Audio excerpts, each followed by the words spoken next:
What's going on, everybody? Welcome back to JJD TV. I'm your host, Josh, and we are here today for a nice little match watch-along of the upcoming game between Italy and Switzerland in both of their second games. So it should be pretty fun.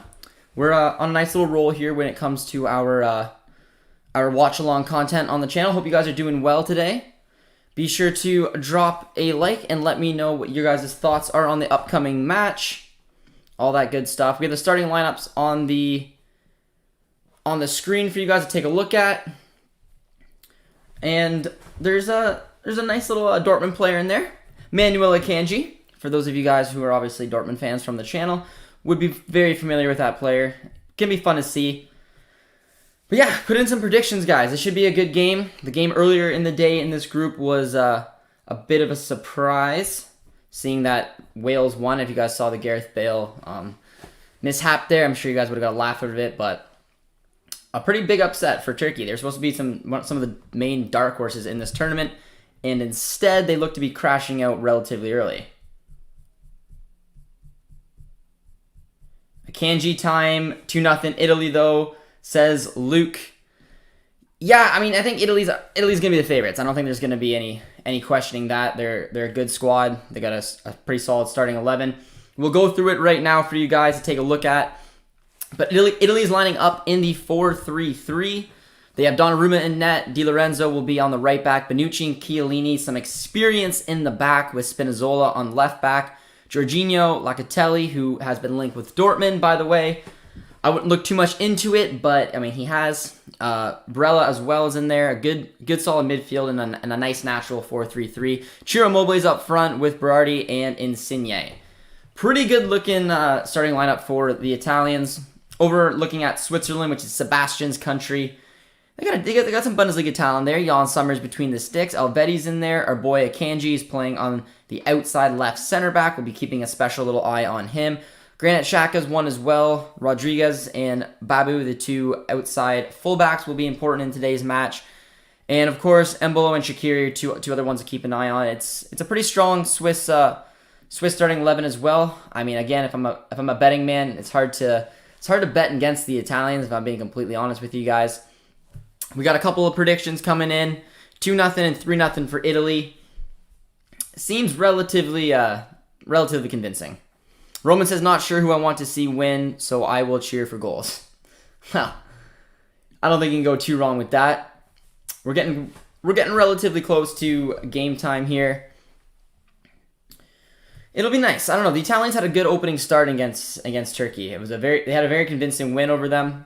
They're a good squad. I think they were a team that a lot of people were sleeping on in this tournament. The Italians are a good squad. There's no question about that.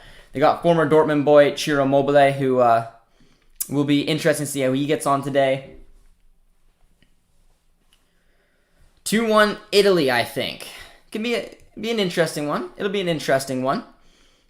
Sebastian's here, says hello from London. Sebastian, how you doing, my man?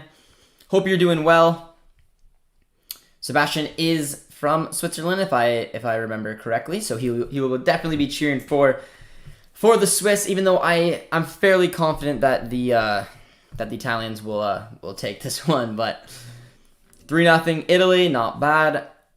If I was gonna guess, I'd say it's a little bit closer than 3-0 score, but it will be close nonetheless. 2-1 Italy, I think. That's a little bit more like it. I think the Swiss will put up a better effort than you think. They'll line up in a kind of a stubborn little formation there. It's not gonna be an easy one. Sebastian, what are your thoughts today, coming from a Swiss perspective on the match? You got faith that your boys can take on this Italian squad?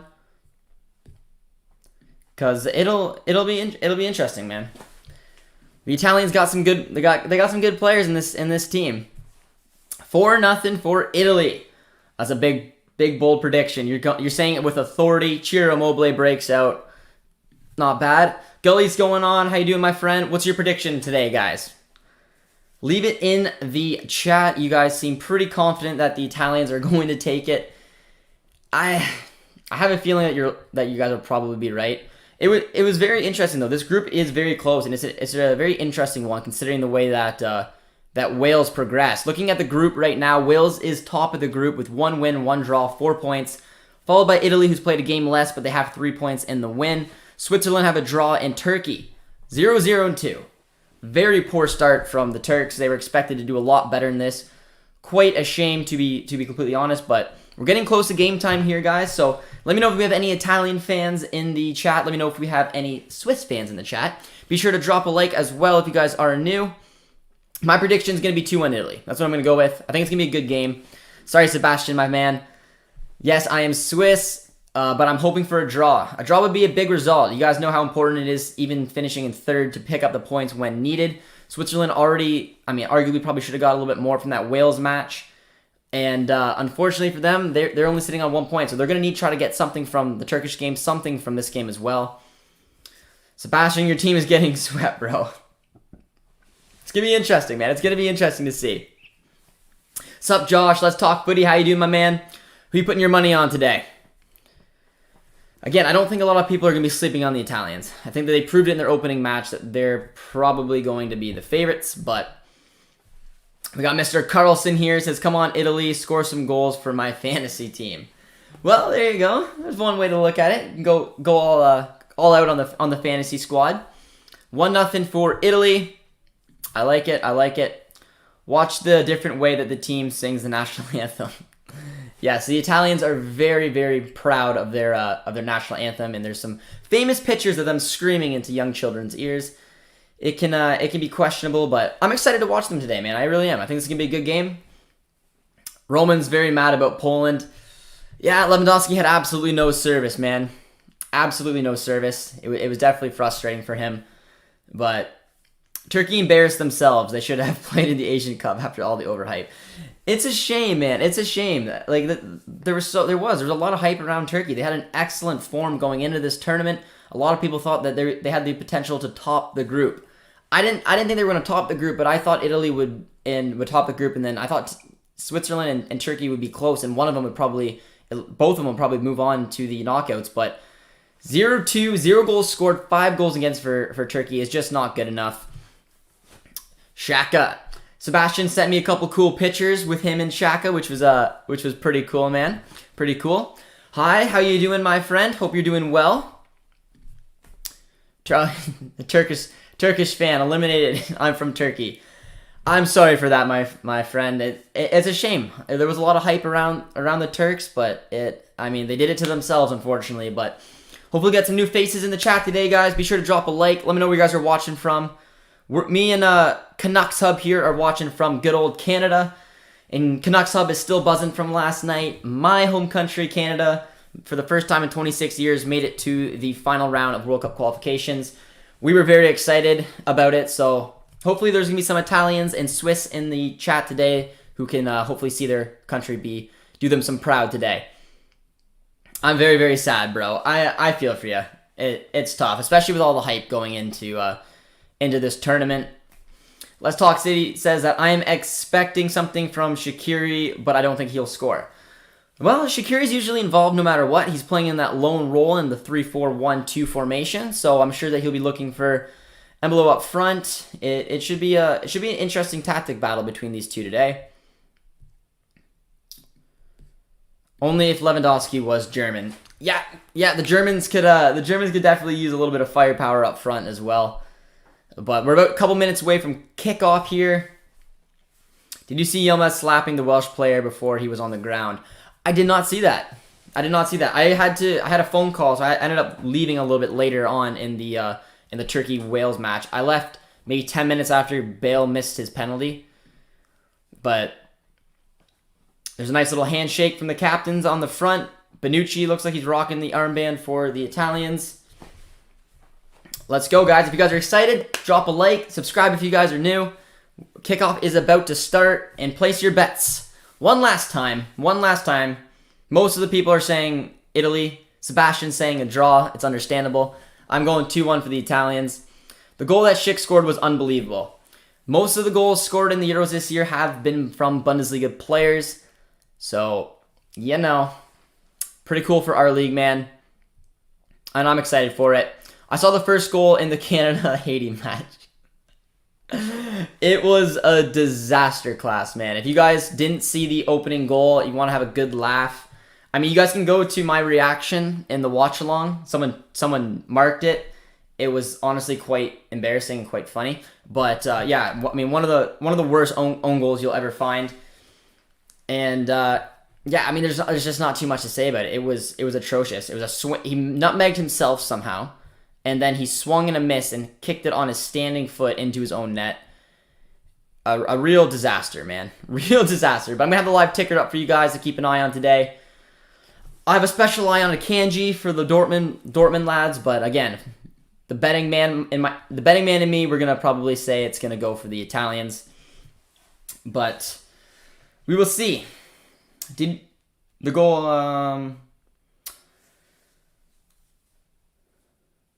Yilmaz literally tried to hurt an already hurt Welsh player. Glad Turkey lost. I did not see that. That's a frame. I have a lot of good things to say about Yilmaz. That's a shame that happened. I mean, I watched him a lot this year with Jonathan David at Lille. Was very excited for Lille and himself. So I mean, that's not good to hear. But kickoff has begun. We are underway. Let's see how this game kicks on. Do you think that Goretzka will start against Portugal instead of Gundogan? I think that if he's healthy, he will, and I think that he should. But I think it'll all depend if he's gonna be ready or not. I think having him in there is gonna be just a little more cohesive with the rest of his teammates than he would if he wasn't in there. But Gundogan did not have a good match. Nice ball in there, defended well from the Italians in an early set. 2-0 Italy. It's good to see the Italians kind of compete at this level again. I mean, they look like a good team. I was very impressed with their opening match. They look very convincing. I have question marks still around the back two, Bonucci and Chiellini. The aging, the pace, to see if they can do it consistently through the entirety of this tournament will be interesting.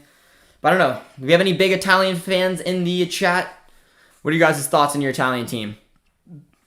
Because after that convincing first match, I think it'll be interesting to see. I don't want England to win the Euros, overhype themselves. It's really annoying.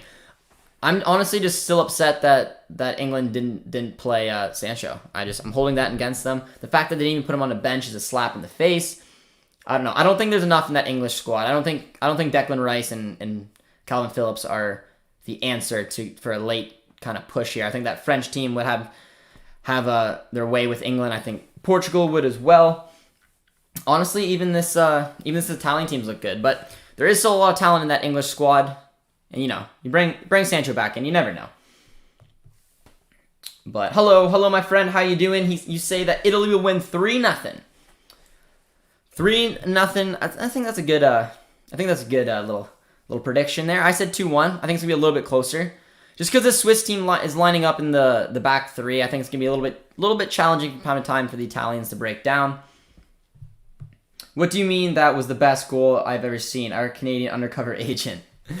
Honestly, if you guys have not seen that goal in the Canada-Haiti match, go check it out. The funny thing is that the Haiti keeper was born and raised in Canada and then had one of the most unattractive goals you will ever see put in the back of the net. It was quite something, but we got 26 of us in here, guys. Be sure to drop a like and let me know where you're watching from today. I'm still on a bit of a hangover from the Canada match last night after a tough one with the Germans, but it should be exciting. There was any match fixing, or was it just unlucky?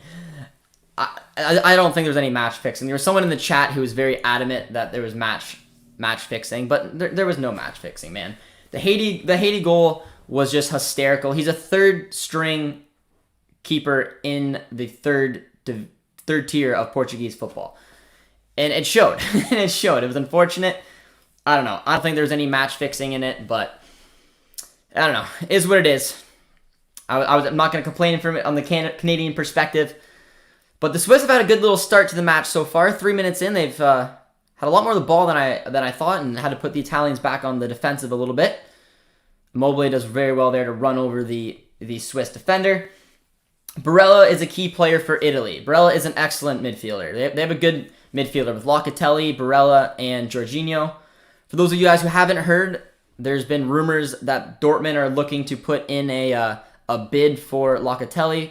upwards of 40 million. I can almost guarantee you that is a complete crap lie. There's no way Dortmund are going to just drop 40 mil on Locatelli. Not that he's not worth it, just the fact that there's no way they're going to put that kind of money in a position we don't need the strengthening. I mean, we have a ton of depth in the midfield, but I mean, Locatelli is a fantastic player. More than likely, he'll go to Juve.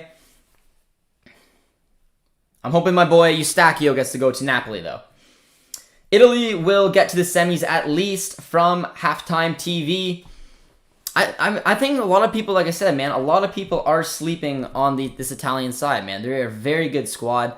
I think their manager has been able to really get the best out of this Italian squad. I don't know what it is right now, but they've won an absurd amount of games in a row, and they look very strong. They got another good test. They did it against Turkey. It's time for them to do it against Switzerland. But I really like the way that they Roberto Mancini has got them going. Mancini's done a very well job. I really like the 4-3-3. The old school Italian 3-5-2 is not a thing as much anymore, and I think it's a lot more appealing on the eyes. But the first Haiti goal reminded me was a bit when the Haiti side scored for the CPL for GFC in the CONCACAF League. It happens. It depends on how they respond. That is true. That was an atrocious goal as well. I don't know. It was literally laughable, man. It was literally laughable. There's a lot of views. If you guys want to check it out, it's on One Soccer. They clipped it. It was quite painful to watch. But yeah, Haiti didn't do anything to win that match. I don't think Canada had the best match either, but they did plenty to win that game. It's a good ball there to Immobile, definitely offside.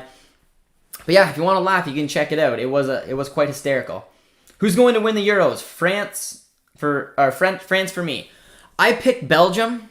Let me know what you guys think in the chat. Who's your favorite? And money. If you were to put money on it, if you had to make an actual bet and put money on, who would you guys place money on to win?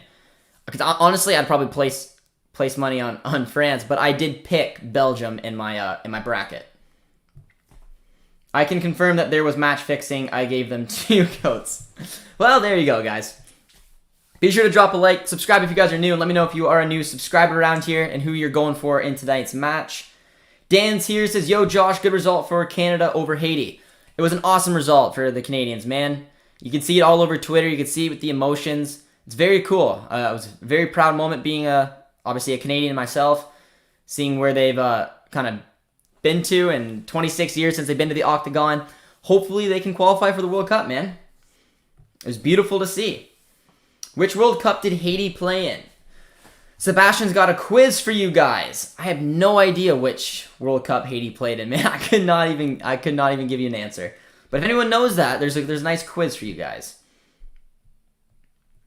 Should be a great game. People forget how good the Swiss are. They are, and we'll be keeping a special eye on Akanji. For those of you guys who are new to the channel, you can probably tell, big Dortmund fan. Do a little bit of work with the club, and we got a nice soft spot for our boy Manuel Akanji. But if we have any Swiss supporters, I guess besides Sebastian, because we know what he's thinking, how are you guys feeling about the game today? Do you feel confident? We do have a Swiss.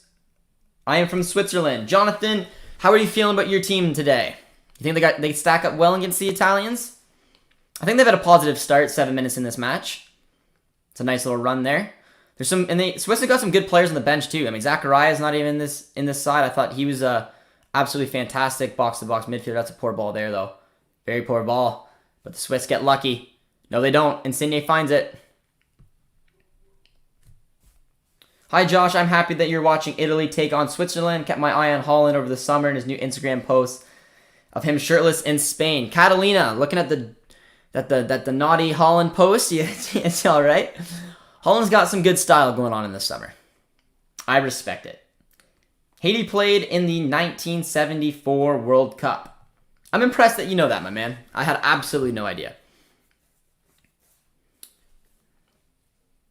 28 games Italy have... Is it 28 games that Italy have won in a row or not lost? I'm assuming not lost. That's a crazy amount of games, man. 28 games this Italian squad has not lost or have not dropped any points. I don't know what the stat is. If Sancho leaves, should Dortmund sign a new winger or rely on Gio? I wouldn't rely on Gio. I wouldn't rely on Brandt. A couple people were talking to me about that today. If Sancho leaves, it's looking like Malen will be the replacement. Malen is more of a striker, but he can play on the wings. I think that they'll kind of rely on him for a season to play on the wings, and then ultimately he'll probably take over from Haaland. But, I mean, ideally, they go with someone for, like, Bailey or Diaby. That real blistering pace. They need someone to replace Sancho, that's for sure. Embolo does very well there. Jonathan says he's going for England to win the tournament. Wes agrees with me. Reina needs to play central. Gully says, I play a lot of 3-5-2 on FIFA 21. A lot of Italian players. A lot of Italian players in the 3-5-2. Heard it's a very OP formation there on FIFA. Nice ball there to Insigne. Gold Cup will be a good test for Canada. Yes, it will be.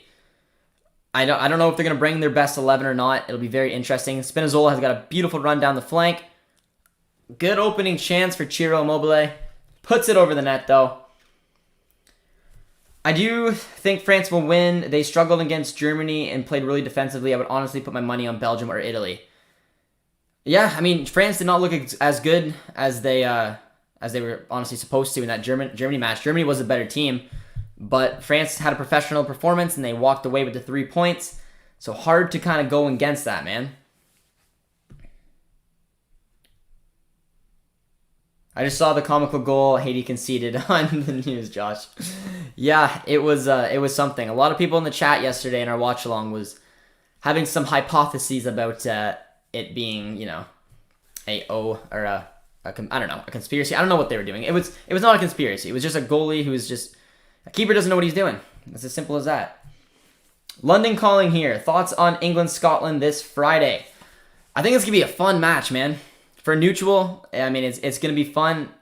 I think honestly, England should take it. They're the better squad. They should really go for it and shouldn't have much issues. But since it's a game that's gonna matter so much to both countries, I think it's gonna be a little bit closer than it may appear.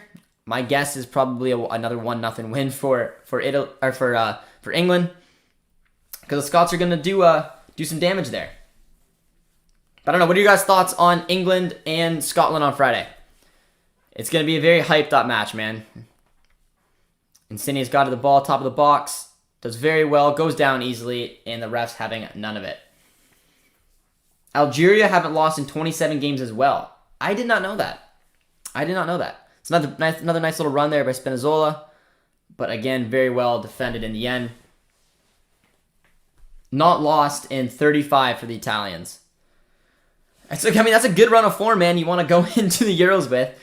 I know, like I said, but it doesn't always make the difference, because the Turks, like I said, were in excellent form going into this tournament. And it looks like they're going to be crashing out. Insigne does very well there. Finds Insigne again to Spinazzola. Spinazzola is a very talented, versatile fullback. He can play on the left, can play on the right, fullback, right mid, you name it. It's a good ball to him. Drop a like, guys, if you're just getting into the chat, and let me know what you guys' thoughts on the opening 12 minutes are so far. I don't think it's been pretty appealing on the eyes, if I'm being honest. Both teams kind of look like they're going for it a little bit. Been a couple chances. Sebastian's enjoying some pizza, which he just sent me.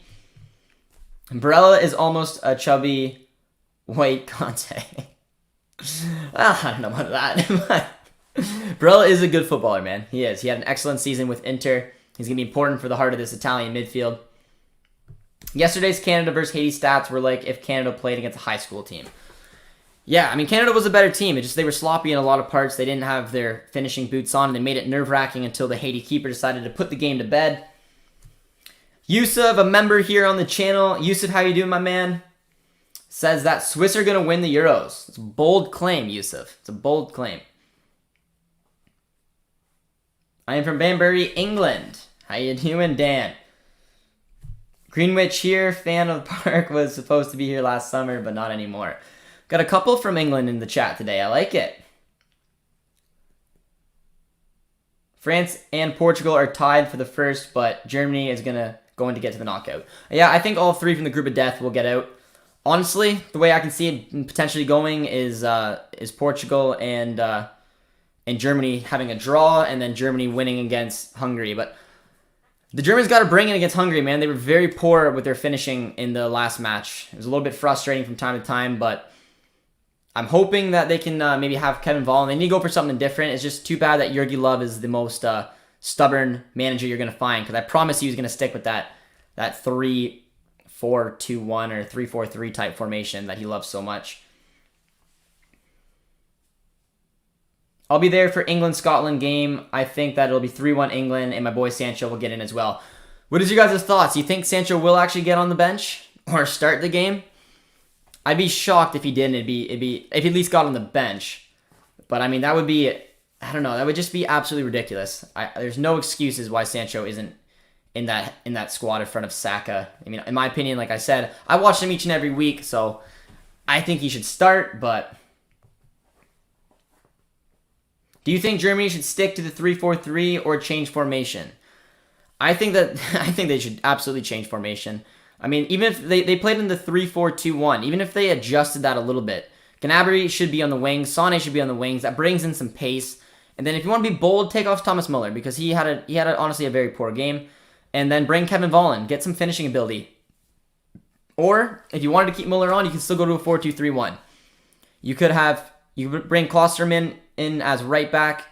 Hummels and Rudiger would be your two center backs. Gozens can be your left back. You would have Toni Kroos and Kimmich now as your two CDMs. Muller would be your cam. Gnabry, Sané in the wings with Volland up front. There's got to be a lot that he could do. And even if he sticks with the 3-4-3, you could still play Thomas Müller as that false nine with some pace on the wings. He had an awful approach against the French, and it's why that we were so poor up front. Playing Scotland is going to be like playing Schalke the last few years. We're going to be the better team, but the match is going to mean so much more than normally. I agree, man. That is true. It's a good way of looking at it. Schalke, obviously, he's referring to the fact that they were much poorer than Dortmund is, but the games are always intense, always close, and sometimes it can go either way. Not really referring to this season, but in prior few seasons. I absolutely agree with you. It's a good run there by Insigne, but well defended in the end. Hopefully Canada can get some dual nationals to commit. I'm still going for Tomori, man. He was officially bought by AC Milan today. Milan has bought Tomori from Chelsea. I'm hoping that puts an end to his English and Team England campaign, and then he'll commit for the Canadians. Spinazzola is a top baller. Yes, he is. I think that like I said, he's very versatile. He can play as a left back, right wing back, left wing back. He's a talented boy playing for Roma. Playing as a natural left back today in the Italian squad, though. Out of the big teams, Canada is the most likely to bring their A team. It is, but it's going to depend as well on the managers, whether Nagelsmann wants to let Davies go, if there's any potential Champions League qualification. Borjan has to go through Champions League qualification with his club. I mean, if maybe Jonathan David or any of those guys get a transfer, I don't know. It's going to depend. I really hope that they bring their A squad, but Berardi with the ball into the box, looking for Spinazzola. Defended very well by Mbabu and cleared out for a corner. Let's Talk Footy says, I think the 4-2-3-1 would work for Germany. I think it would too, but Jurgi Löw is just too stubborn, man. He will not, I just know him, he will not switch from that back three. It's a shame, but it will not happen. I thought Sancho would have started, but that's classic England. And that was the point I was making around Tomori, man. You see how they shafted Sancho. I think that with Tomori playing now in Italy, it's pretty much probably even harder to get in. But a corner kick's coming in from Insigne. Finds it, Chiellini. And the Italians take the early lead. 18 minutes in. Donnarumma looks fired right up. A little bit of sloppy defending from the Swiss from a nice corner in. And then Chiellini, someone who you would not have expected to put that one in the back of the net, grabs a nice little goal there.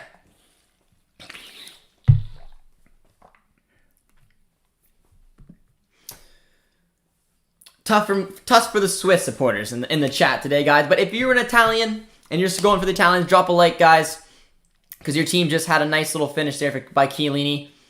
It literally looked like a 2v1. He had two defenders on him. He still managed to get the ball, composed finish from a very experienced player.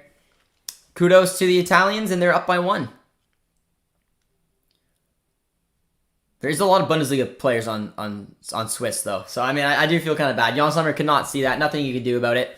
1-0 to the Italians. We'll see who's fired up in the chat about that. Gully says, what do you think is the best height for a soccer player? 5'8", 5'10", or 6'2"? I'd say 5'10".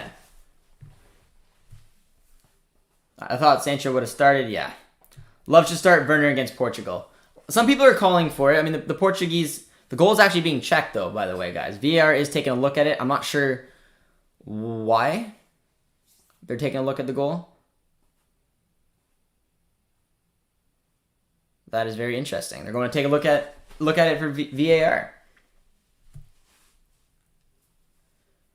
But yeah, the Portugal game is going to be a very tough one.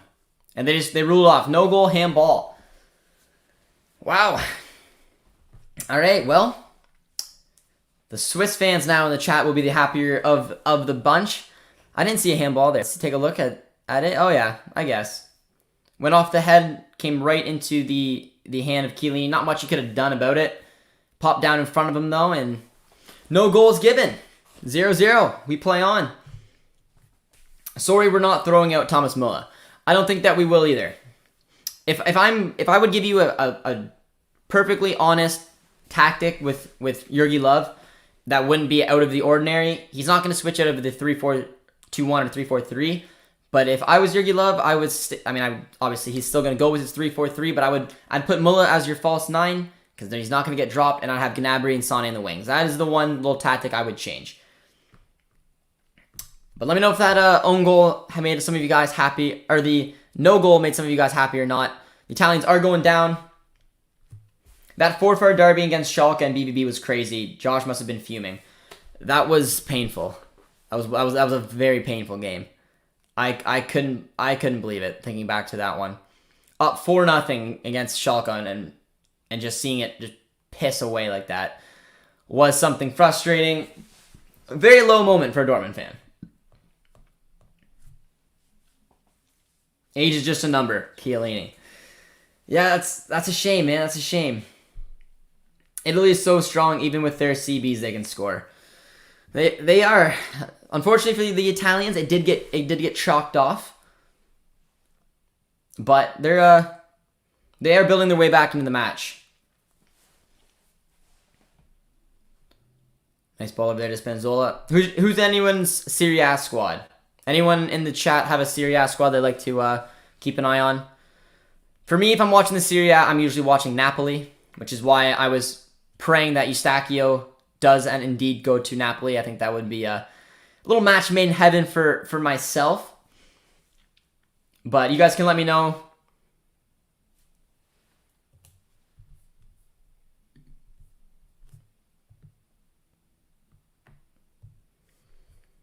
Juve is always a good look as well. Jurgi Löw should call Flick and ask him how to play the 4-2-3-1. Yeah, that's... I can't wait for Hansi Flick to have a grip on this team, man.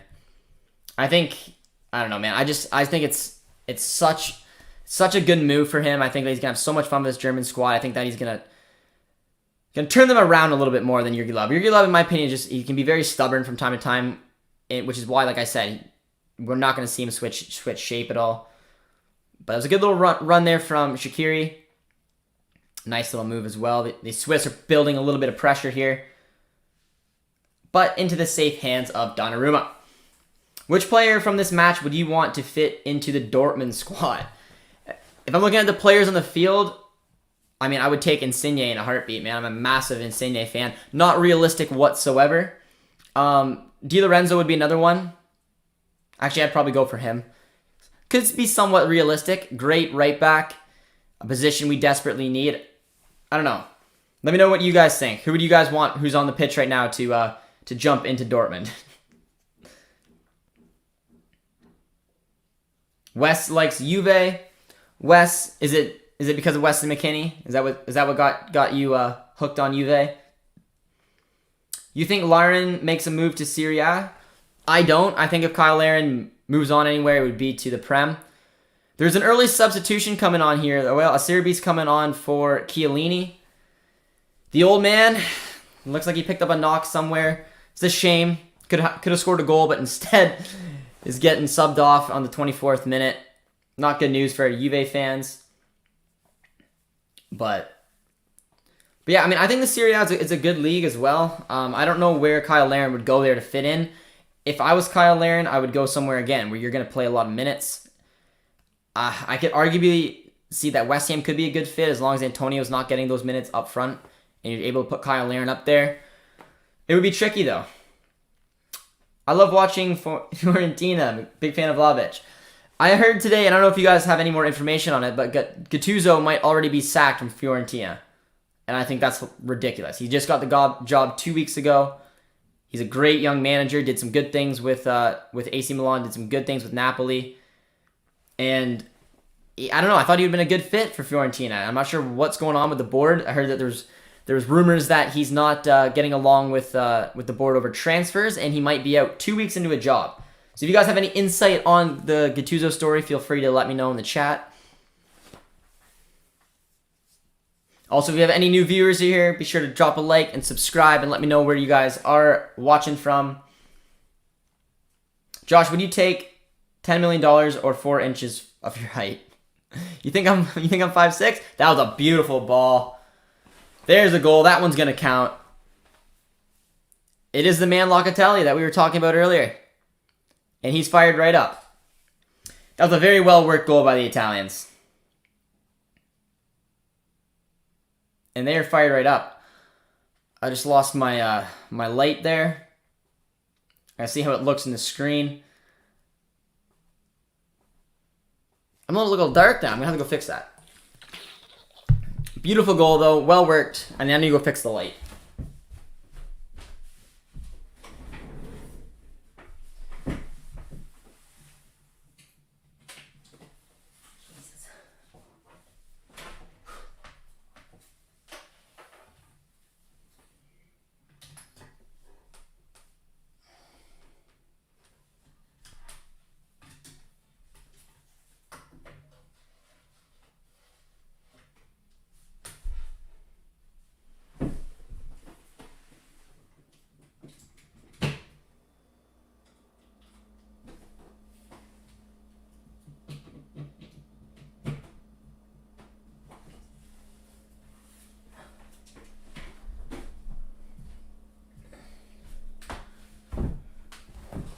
That was straight up painful.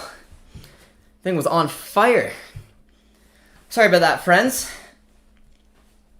Light went out and just had to touch it, and it was literally burning hot. So it may go out again. If it does, I am just going to leave it. Producer T's not here in the background to help me out. that was quite painful. But that was a very well worked goal by the Italians, and our Italian supporters will be enjoying that one.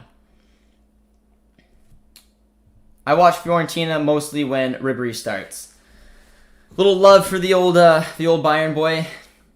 I can see that. But would I take $10 million or 4 inches of my height? I would take $10 million. I'm a happy 5'8". I can stay 5'8". That's a beautifully well worked goal from the Italians, man. And they got a deserved lead. Wait, Ronaldo and Chiellini are the same age. Ronaldo is an alien. Ronaldo is an alien, man. Very, very talented boy. Just doesn't age, man. He just does not age. We're the Italians in the chat, guys. You guys fired right up? Keeping the streak alive of a number of games in a row that you guys haven't lost. If you want to be a better defender, you need to go to the Italian league. That is true. And that's why I'm hoping that Tomori is going to cut his losses with the English squad and just keep getting better and better for AC Milan. And then join the Canadians. Low-key dream of mine. Another player who could potentially fit Dortmund in today's match would be Berlardi. He's a player that'll probably move on from Sassuolo sometime in the near future. He could be literally a natural replacement for Sancho, but I think after the Immobile incident, I don't know if the Italians will be high up on the priority list for Dortmund, but Mbabu does very well there. Defended nicely in the end.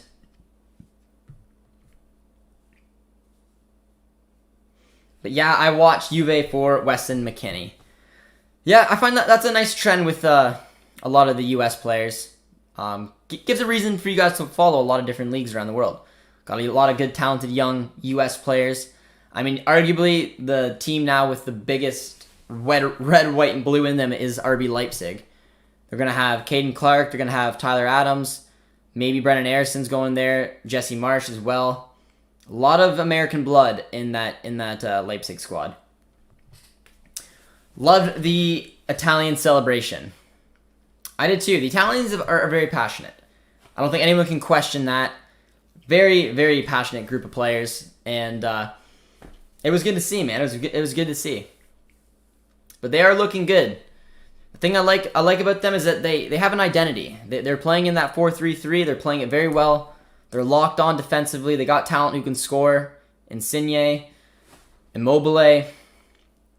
And they have a talented midfield. Some experience with Jorginho. Some young talent, Locatelli. Donnarumma is obviously a great keeper as well. Mancini's a good manager. There's a lot to like about this Italian squad, but I don't feel like they were talked about enough before the tournament started. I don't think that anyone was really looking at the Italians and thinking these guys are the favorites. But they're proving it right now. They're playing very well. And if they can hold this scoreline, they're going to be 2-0 to start off the tournament and looking heavy favorites to top the group. Is it me or is Insigne looks like a little brother? Insigne is 5'6", I believe.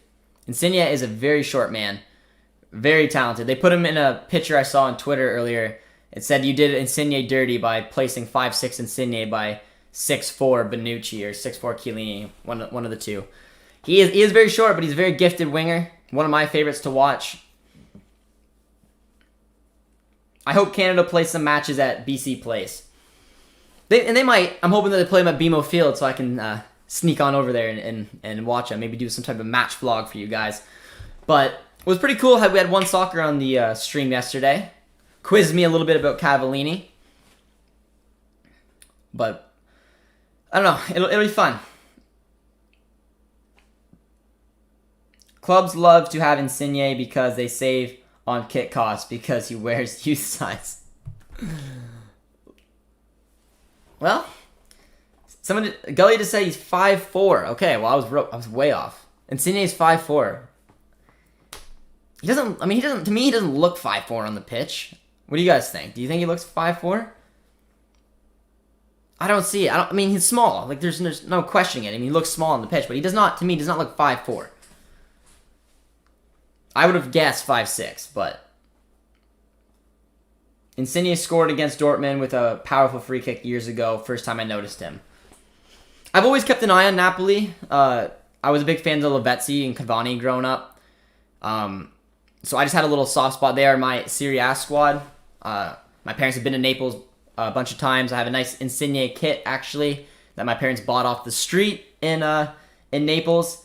But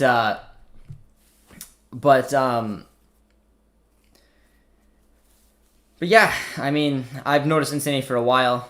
I remember I'm assuming it was back when it was Arsenal, Dortmund, and Napoli in the same Champions League group. That was when we went 4-0-2. All three of us did, and I believe it was Napoli who went down to the Europa League, while us and Arsenal moved on.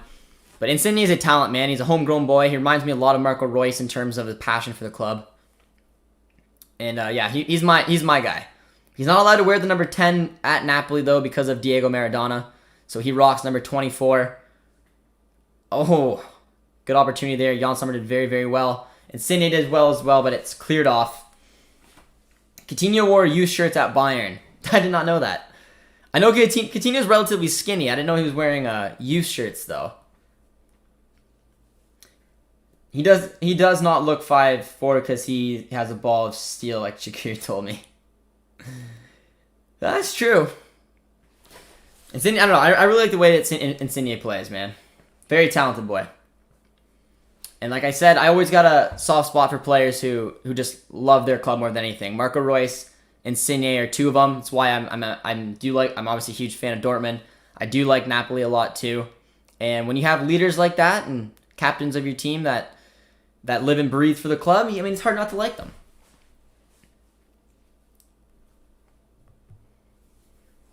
we'll send them a toddler outfit. Spinazzola does very well there to backtrack. He's had a good game so far. Drop a like, guys, if you're just tuning in. Put a little flag in the chat as well. Let me know where you guys are watching from today. If any of you guys are in Canada, let me know if you're watching anywhere near Toronto. It's where I'm watching from. It's a nice ball to Insigne.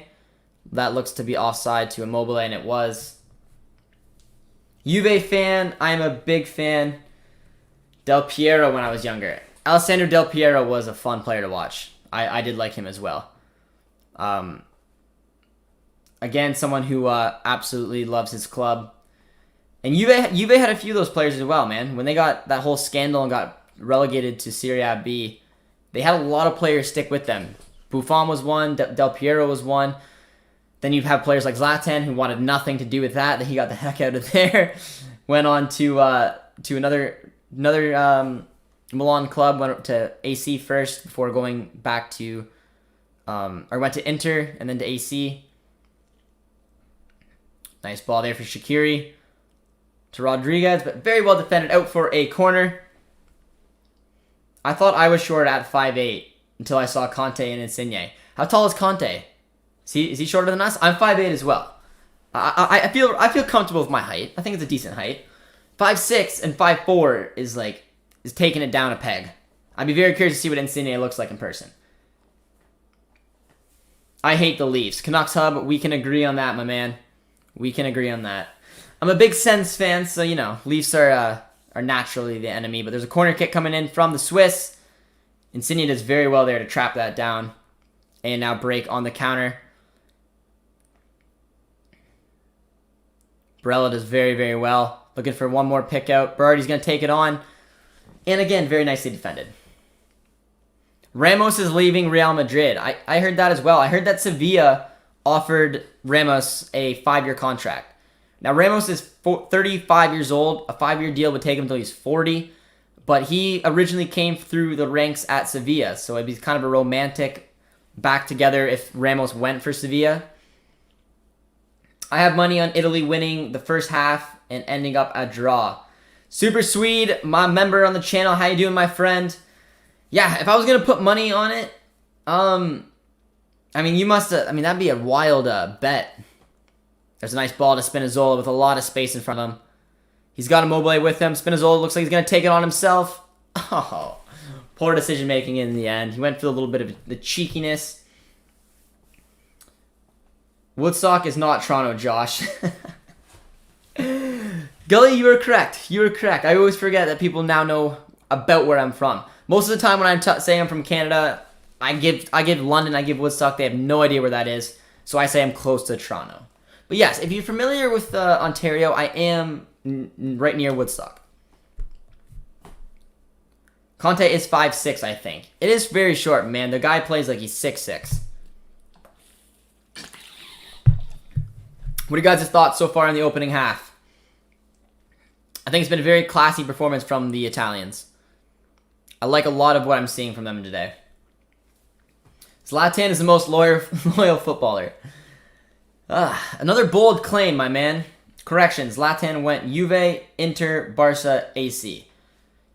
Yes, he did. I was just referring to the in terms of the Milan clubs. Can't remember which one he was at first. He wore number 8, I believe, at Inter. Then he got loaned to Barca. And then he got sold to Barca. Then he got loaned to AC. Then he got sold to AC.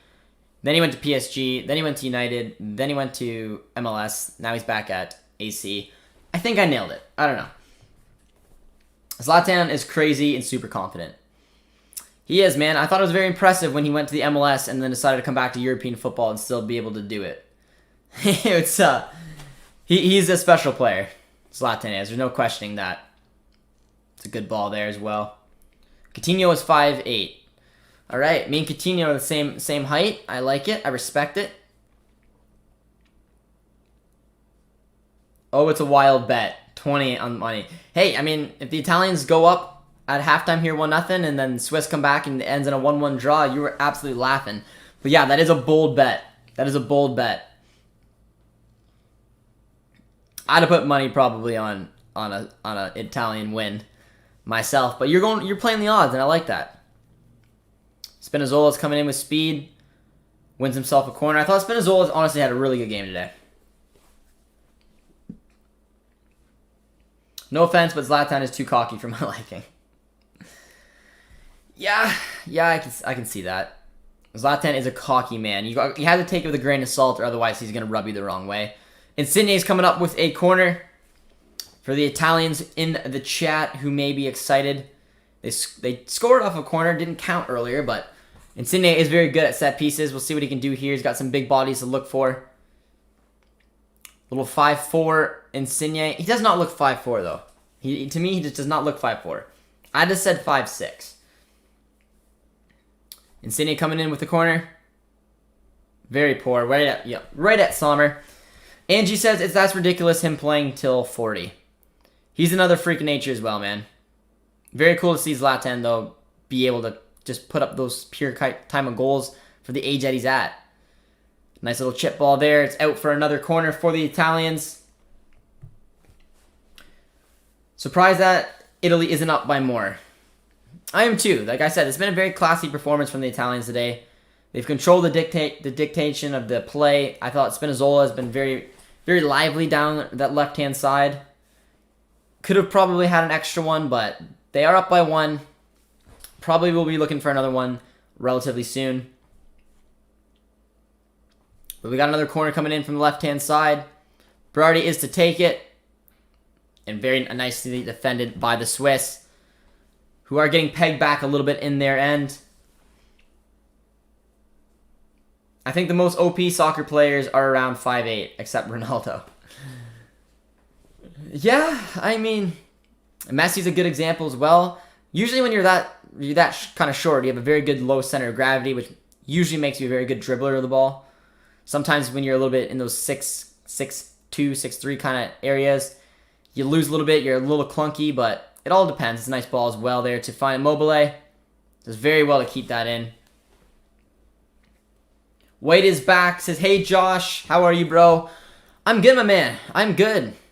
Watch-alongs after watch-alongs here on the channel, guys. Hope you guys are enjoying it. Drop a like if you are, if you are enjoying the watch-along so far during the Euros. It's been fun to stream it every day. Obviously, during the season, usually there's not a ton throughout the week. There's usually the odd Champions League match and then the weekend watch-alongs. So it's been a nice change of pace. It's been a lot of camera time. So I appreciate you guys tuning in with me. Support is awesome. Isaac from Sweden is 6. What do you mean by 6? Or I'm assuming maybe you were going to say like 6'1" or 6'2". Very good dribbler of the ball as well. And that's not always the case. There can be some very tall footballers who are good dribblers. Ronaldo's an excellent dribbler. But there is a tendency with shorter players where they're a little lower center of gravity, which allows them to be a little bit better dribblers. A little Route 1 football right there, though, and cleared out nicely by Donnarumma. Isaac is 6'4". Did not know he was that big. But yes, they're definitely exceptions to the rule. But I think it's fair to say that more times than not, someone who's 5'8" would be a better dribbler than someone who's 6'4". That's just my opinion, but there's definitely exceptions to the rules. The Swiss are waking up here a little bit. Can have a real impact on the way that this group's going to go. Especially, it looks like Wales are going to have another... I don't know what it is with them in the Euros, but they seem to find a way to make things very interesting. And picking up 4 points in their opening 2 matches is huge. It was an awful, awful ball there by Rodriguez, though. Poor touch in the end, and out for a goal kick.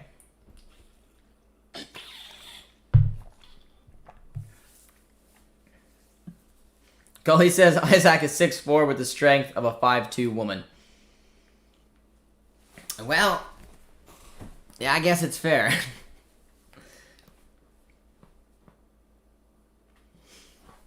Gully, who are your teams that you follow? Your main 3. We're gonna pick 3 teams that you keep an eye on throughout the season. Who's your top 3?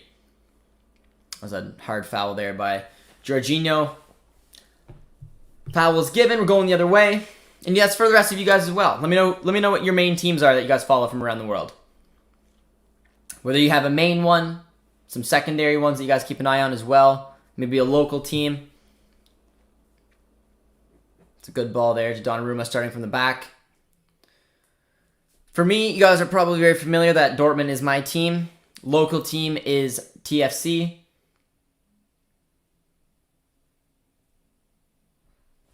In the MLS, which I think we have a lot of people from the States here, so you probably have a local MLS team as well that you probably keep your eye on. Had a Minnesota United fan in the chat yesterday. It's a good ball there from Embolo, who does very, very well with the speed. Create a little bit of space. The jersey's being tucked for sure. That's got to be a foul. But it's not given. Look at the jersey grab, man. Just ripping on him. But I guess it's going both ways. I didn't see that. Embolo did have a shirt on the Serbi.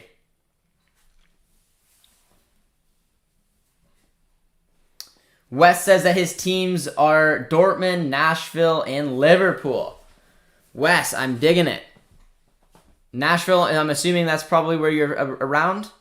It's always been a dream of mine to go to Nashville. I heard it's a lot of fun. My parents have been there several times, and they absolutely love it. White says Dortmund, Marseille, and Valencia. I like the mix up. You guys aren't the and I guess I should have guessed that with Dortmund fans. You guys aren't the typical Man United, Barca, or Madrid. I like it. It's good. For me, I mean, Dortmund is is my main team. I did, like I said, growing up in Canada, I had a lot of opportunity to watch the Prem, so I do like Chelsea. Don't like them near as much anymore, but I do still like Chelsea. They were always my Prem team, so they're gonna be my Prem team. I really like Atletico. I like Napoli. I guess going from the top 5 in the top 5 leagues, it would. I'm gonna support one in each of the top 5. I mean, you guys know we have a fan channel around Dortmund. Dortmund is my team, but then elsewhere it would be Chelsea from the Prem. It would be Atletico from La Liga. It would be Napoli from Serie A. And it would be Lille because of my boy Jonathan David for Liga, which then means my local team is TFC. So there you go. Little background. Bro, I love Canada. Argentina because of Messi. And then York 9, or I guess York United now. York United FC. I forgot that they had a rebrand. Wes says that he's lived 3 hours from east of Nashville. Very cool, very cool. What would your what was the game like? Did you ever go to one in Nashville? I feel like they'd have some good fans. Had some friends who went to the Nashville Predators playoff game a few years ago when they had the smash hats. Heard it was an unbelievable atmosphere. And there's halftime.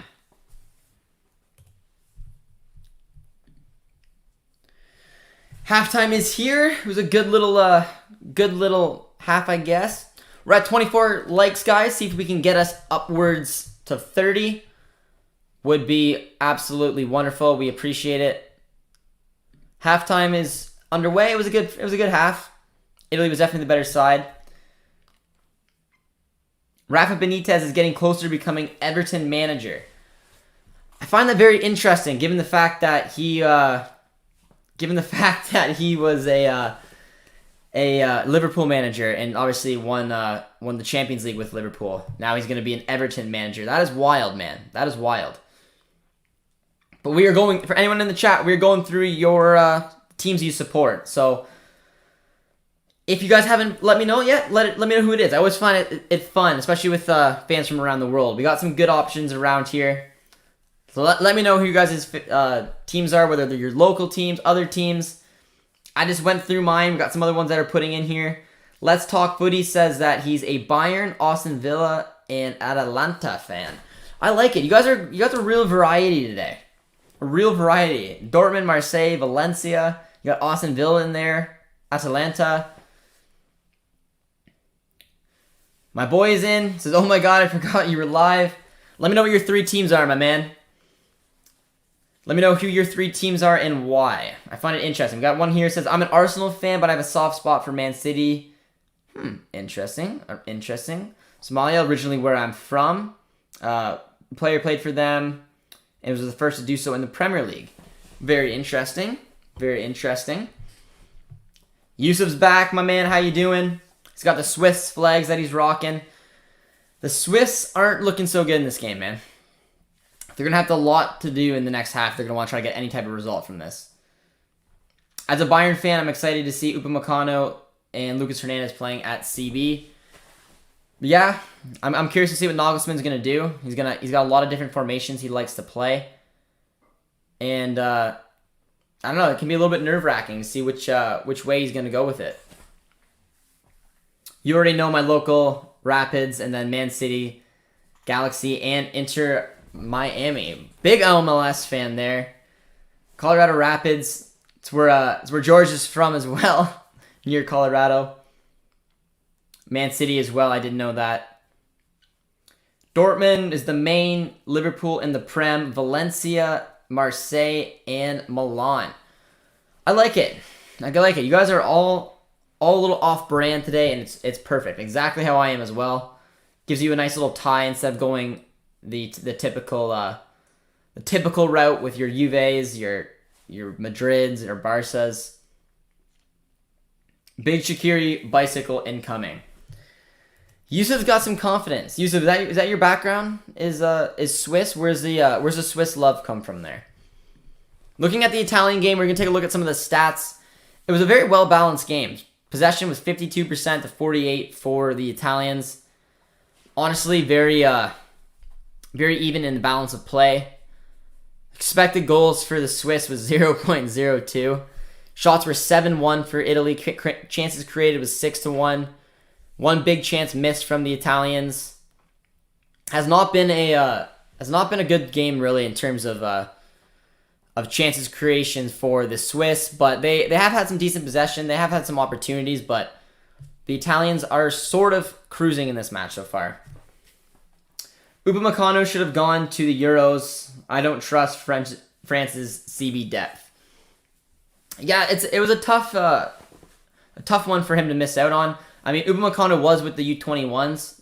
They were expected to win the tournament. Instead, they crashed out very early on. I mean, there is a lot of depth with the French squad, but Didier's got some very. I mean, I don't even know how to put it. He loves his mains, and then it's hard to get in. It's why Benzema took so long to get back in. It's why Giroud is still with this squad. It baffles me the fact that Olivier Giroud is in there and playing more than the likes of Ben Yedder, for example. Ben Yedder is a much better striker than Giroud. Giroud is washed up, but he's still somehow even saying that does it for the French. And then when it comes to center backs, I mean, it's why Laporte ended up going to represent Spain. He saw an opportunity that wasn't going to come for the French national squad, and he probably made the right decision in my grand scheme of things when it comes to representing Spain. And that's exactly what happened. Switzerland will tie it.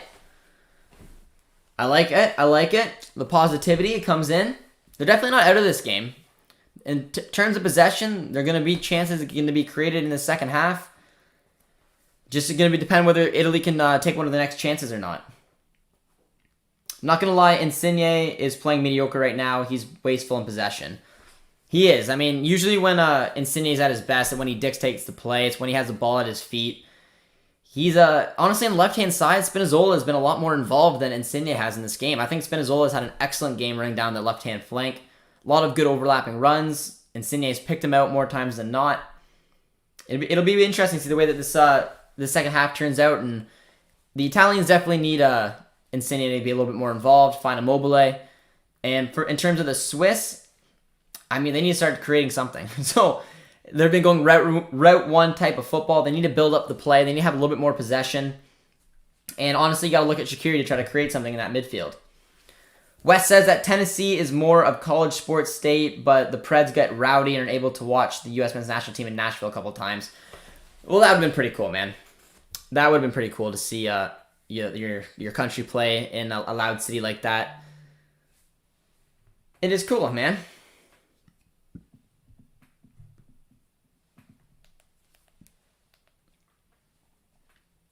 Italy needs Lozano. I don't know if Italy needs Lozano, but never doubt Insigne finesse goal incoming. He is a curler, man. He's always found a way to do some damage when it comes to a little bit of an opportunity. If he drops the shoulder and he's able to get one of those curlers in, you do gotta watch out, man. I've seen him score a lot of beautiful goals over the years.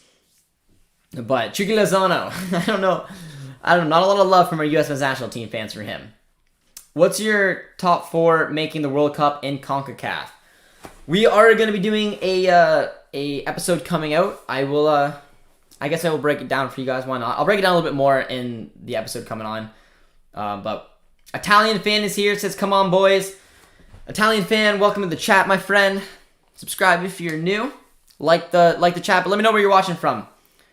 Italian fan, are you watching from Italy? You watching from somewhere else? And what are your thoughts on the opening half? I thought the Italians looked good. A couple wasteful chances, but honestly dictated the play and deservedly have the lead. But going back to the original question, what are my top 4 of making the World Cup in CONCACAF? I'm going U.S., Mexico, Jamaica, and Canada. Canada, I won't put them in any specific order, but I am putting my Canadians in there. I think they have a real opportunity, man. But our Italian fan is fired right up. Says, "Come on, boys." And yeah, they've been good, man. They've been good in this first half. Wait, why does U.S. hate Lozano? Please tell me. Not hate Lozano, just they have a nice little debate going back and forth of who's better, Christian Pulisic or Chucky Lozano. And yeah, so a little bit of the rivalry comes from in terms of those two players. Mexicans think that Lozano's better, U.S. think Pulisic's better, and as a Canadian, we know Davies is better than both. We roll on. I know Panama, El Salvador, and Costa Rica aren't in my top 4. I absolutely agree, man. I think a lot of people are still under the impression that Costa Rica can do something dangerous, and I don't see it. I just think that they're an aging club. I don't even think Honduras is in it as well. I think Canada, arguably, and we just had a nice little transfer stat that Manuel Veth put up earlier today. It had the rating or the transfer value of all the CONCACAF teams going in the octagon. And Canada, the value of their club was second, or value of the country was second. U.S. was obviously first, then Canada, then Mexico. So, I don't know. I think if you're gonna compare it, Canada should be one of the favorites then. A summer goal. No, you want to put some money on that? You'd have an opportunity to win quite a bit. Mexico, U.S., Jamaica, and Canada as of late. Exact same as me, my man. Exact same as me. I don't know. I mean, Canada's got a lot of question marks still about them. I do think they're going to have their test going away to Honduras, away to even, Panama can be stubborn as well. But, I'd like to think what they did in Haiti would be similar to Panama. Costa Rica and Honduras will be tricky. But, they are a good enough team. They should be in the top 4. It's just whether they can do it on the night. Yes, Davies is better than both. Gotta love Josh. Threw my Canada in there, but yeah, I don't know. I think that we all know that Davies is he's just up there. He's up there when it comes to world-class talent in the CONCACAF. But Wes says, I've been really impressed with Honduras. Honduras is a tricky side as well. Very physical, very defensive, well-structured. Always going to be tough to break down. They, in my opinion, they're one that will be flirting. I think that Honduras can arguably do better than Costa Rica. But again, when it comes to just talent, there's no reason the Canadians or even the Jamaicans can't get by this team. Honduras will probably play for the draw when they have to. Jamaica, maybe not. Jamaica will be tricky, man. They're recruiting a lot of dual nationalities, a lot of young English and older English players coming into this squad.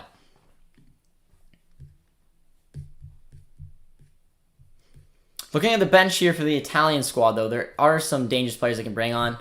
Raspadori is a good young talent.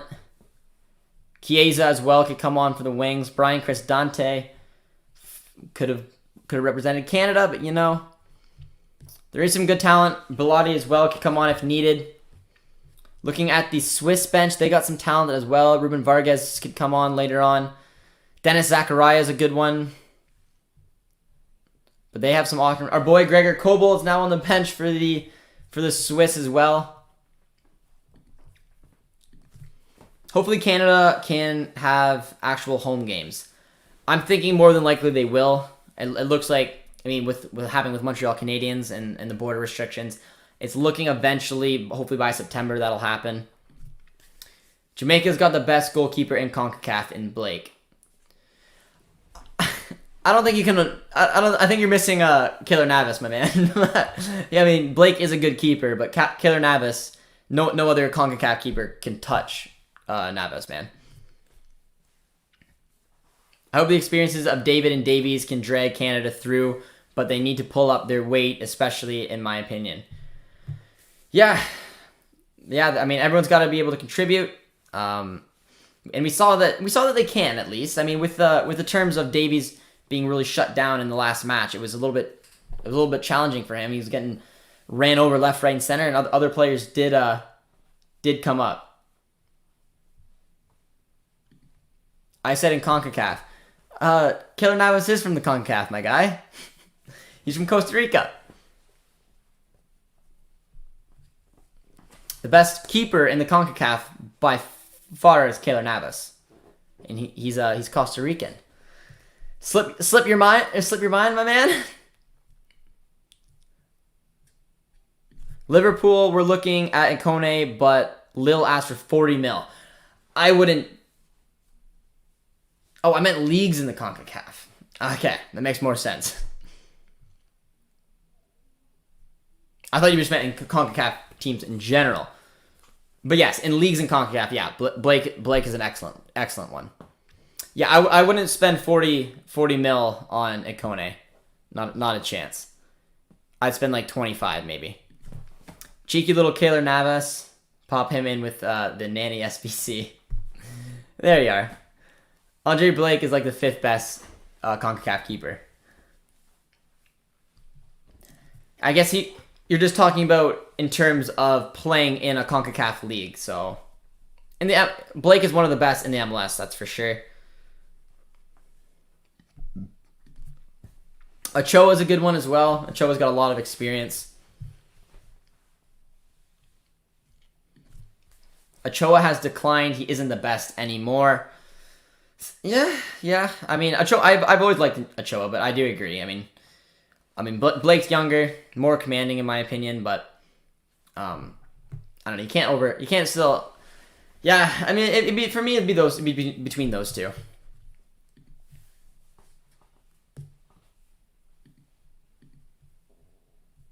As the group stands right now between Italy and Switzerland, Italy is top with 6 points, Wales with 4, Switzerland with 1, and Turkey with 0.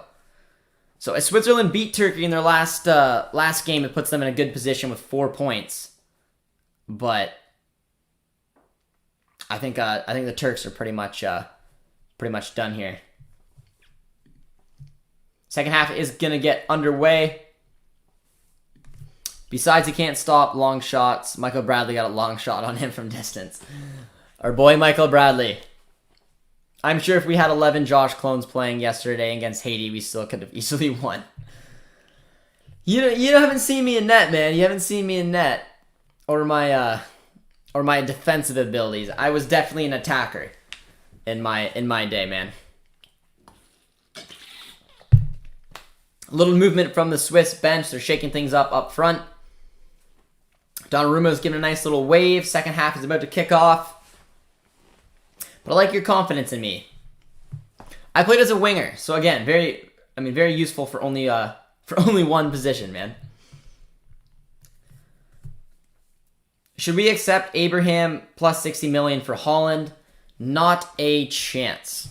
I don't want Tammy Abraham anywhere near Dortmund. I don't think that Abraham is a good enough striker to replace him. I think that because he's English, he will be overpriced, and I think that also because he's English, he's gonna just guarantee to go back to the Premier League in a couple years anyways. So no, if a deal is ever done with Holland, it has to be, in my opinion, a straight cash deal.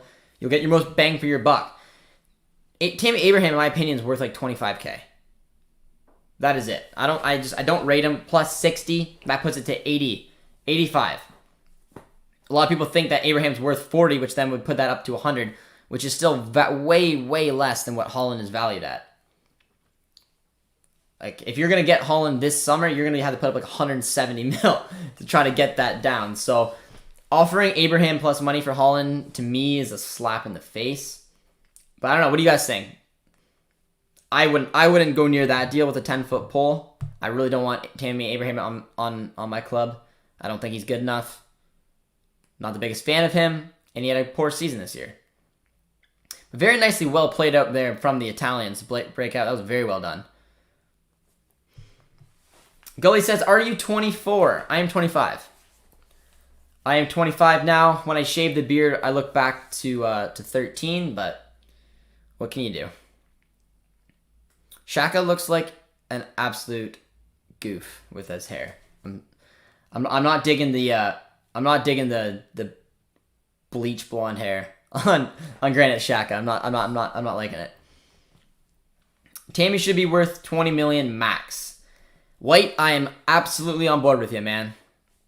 20 mil max. Like, absolute max. I don't know. I don't rate it. They're trying to find a way to get down the price tag. Dortmund said 170 mil. And they're gonna try to get Tammy Abraham who they believe could be worth upwards to 40, 50 is laughable in my opinion. Will Dortmund move for Locatelli, or have we just been linked for him?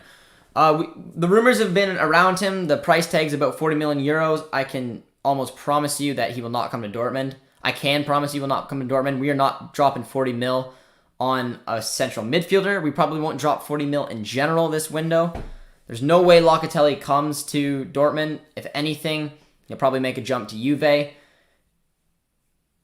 But yeah, there's no way. Those are just fake rumors going around. I do like Locatelli, but we're not, in my opinion, we're not going to be able to spend that much money in general, let alone on a position we have 5 options at. Plus, a young Rashford can always come up when needed. You can have Sargent besides gotta compete with RB Leipzig for American viewership. I am not a fan of Sargent. I don't think he's a good striker. I don't think he's good enough for Dortmund. I think that he deserves to be at like a mid Bundesliga side. But we have Gio, so I mean we can use him for the American viewers. But I don't know, what's your opinion on, or any of our Americans in there? What's your opinion on Joshua Sargent? Because I don't rate him at all. I think he's a good hustle type of player, good build-up play, awful finisher.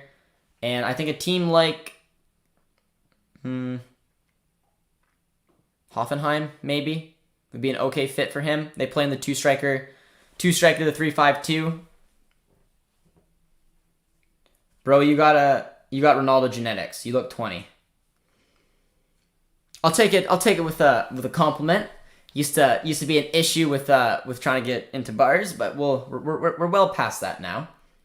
It was a tough challenge there on the Italian defender, though. I think a yellow card was picked up. The Italians are slamming beer and look pretty fired up. Tammy is not a good for us. He's too selfish for us. He's just not that good of a striker. If we went from Erling Haaland to Tammy Abraham, man, we wouldn't compete whatsoever for the Bundesliga. I mean, even losing Sancho, but gaining hold of Erling Haaland at least puts us into the mix. Without him, I don't see it. Wait, Tammy Abraham still plays? He does. He's like the third option as striker for Chelsea behind an awful Timo Werner and a aging Olivier Giroud. Yet he's worth 60 mil.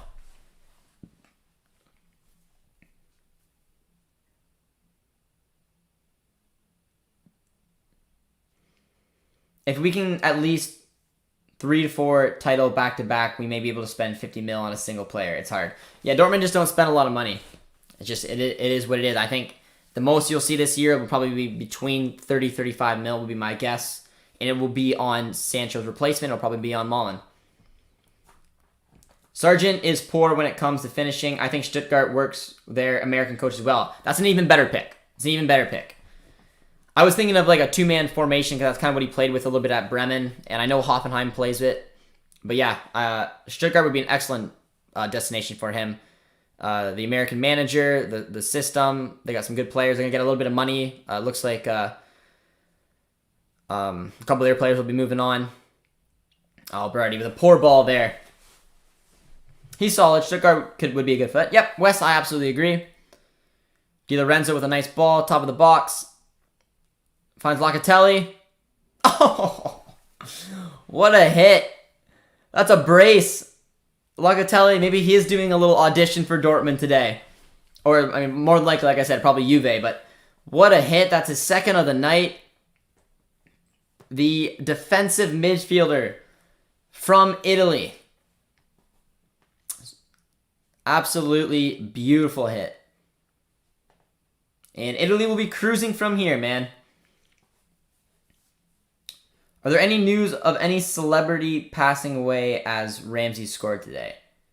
I don't know what you mean, my friend, if you want to elaborate a little bit on that. But what a beautiful hit.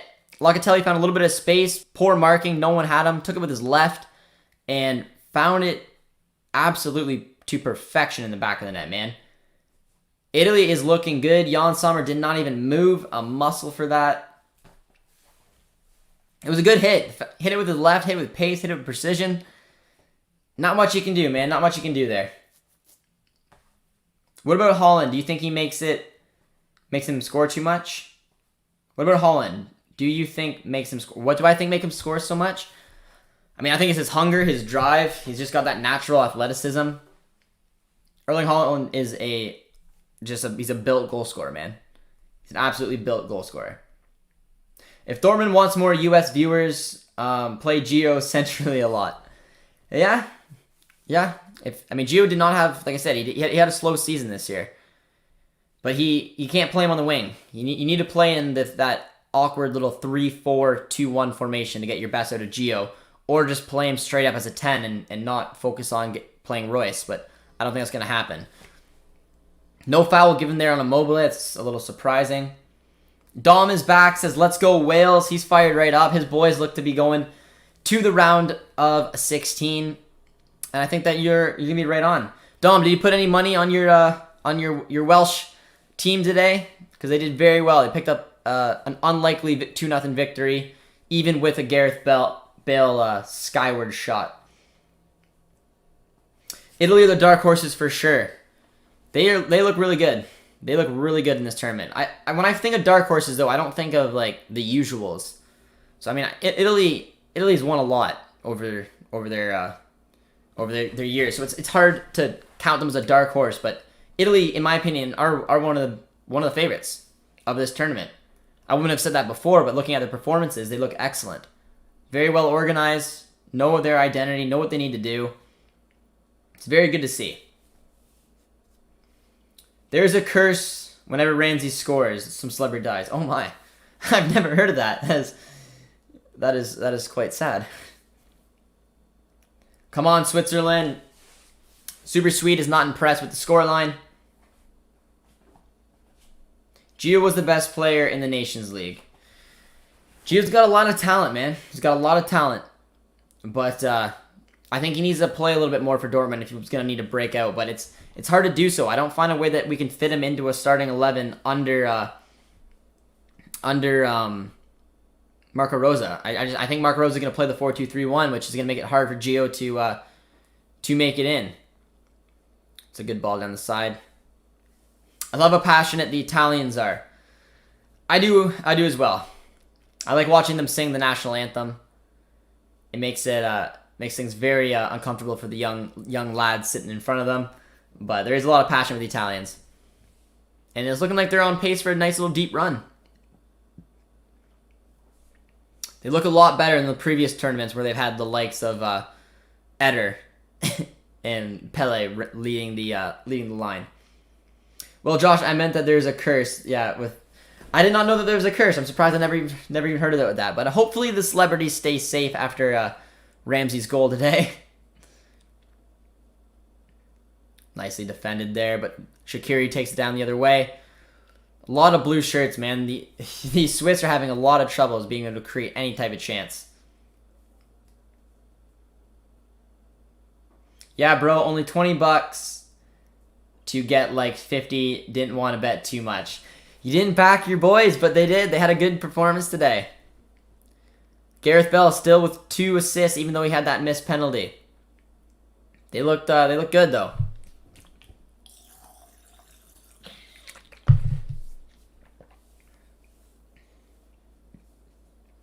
Italy are winning me a couple bets right now too. Yeah, I mean, if I was gonna put a bet on, I'd put a goal in the first half, I put a goal in the second, I put a Italy win.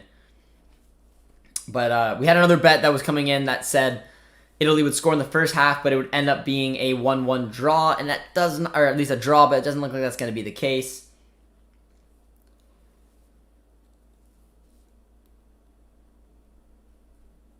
Haiti played, I'm assuming you mean the 1974 World Cup in West Germany. Thank you, Sebastian, for your answer. Someone in the chat did guess it earlier. It's crazy how a CDM has scored 2 goals. Yeah, 2 very well. He had a nice time run, beautiful, well-worked goal for the opening one, and the second one was just pure talent. It was a good hit. Switzerland are doing well. They're doing well in terms of possession and trying to have more of a balanced game, but they're doing very poor in the creativity. Switzerland has not created anything in this game, and it shows. In the first half, the chances created were 6-0, really. There was 1 shot from Swiss, and the possession was close, though. It was 52-48, but the Italians are just so much more clinical. They have a lot better build-up play. And it's the reason they're chilling right now with a nice 2-0 result. We have hit 30 likes though, guys, so I appreciate that, my friends. If you haven't dropped a like yet, please do so. Bale thought that he was Werner for a sec. Yeah, he decided to sky that one, that's for sure. Got a net set piece coming up for the Italians.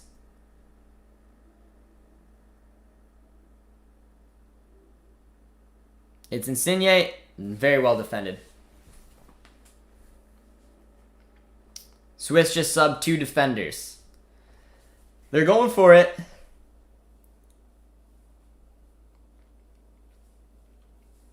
Manuel has new bloody haircut. Neuer does? I didn't see it. Or I'm assuming you mean Akanji. Akanji does. There's I guess a theme with the Swiss players to dye their hair.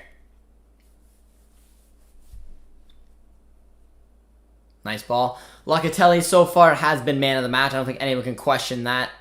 He's very good calming presence. He's got a brace. I think Mbabu is about to get frustrated and chokeslam someone. And Mbabu was kind of poor. I mean, he didn't have a lot of looks. Not a lot of good runs either, but it was a very nice...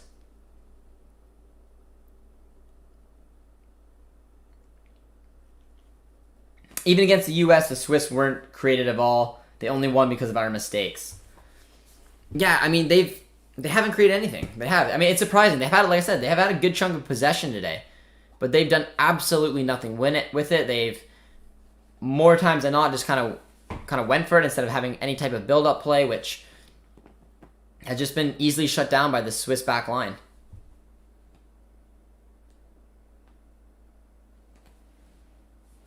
Those 2 Sassuolo dudes are just class.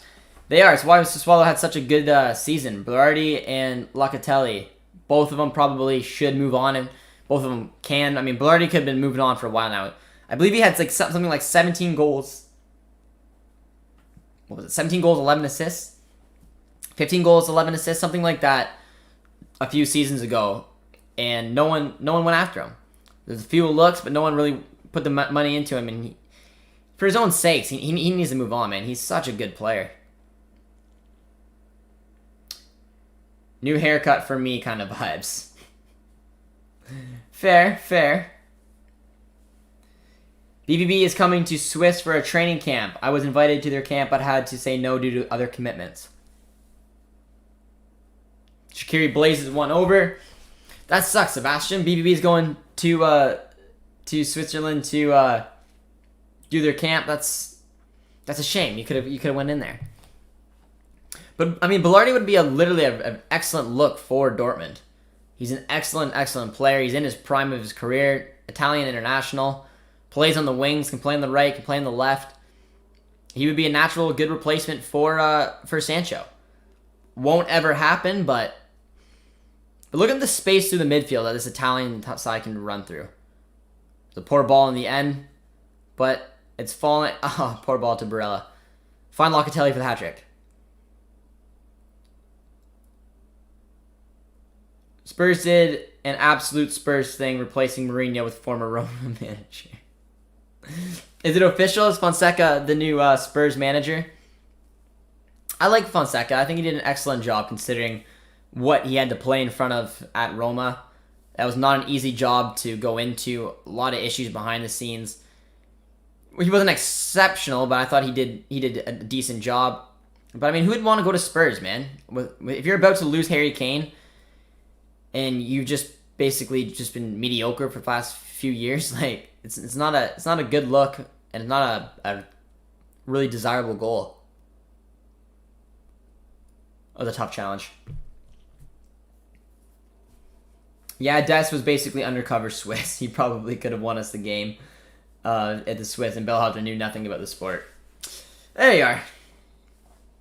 How does Mourinho still have a job? It's because of the name, man. He's a popular figure.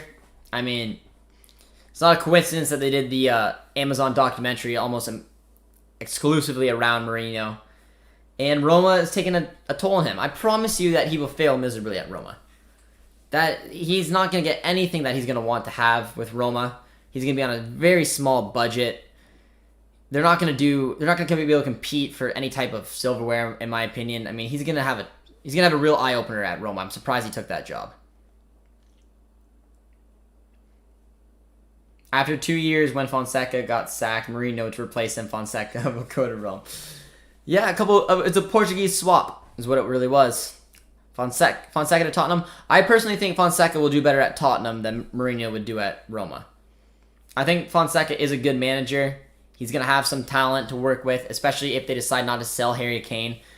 Neither manager is going to win anything, in my opinion. But I think Mourinho is going to be a real eye-opener. Nice ball there to Insigne. Does very poor to turn it over.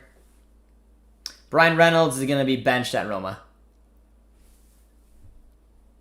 Nice little chance there by first the Swiss, and a good save by Donnarumma.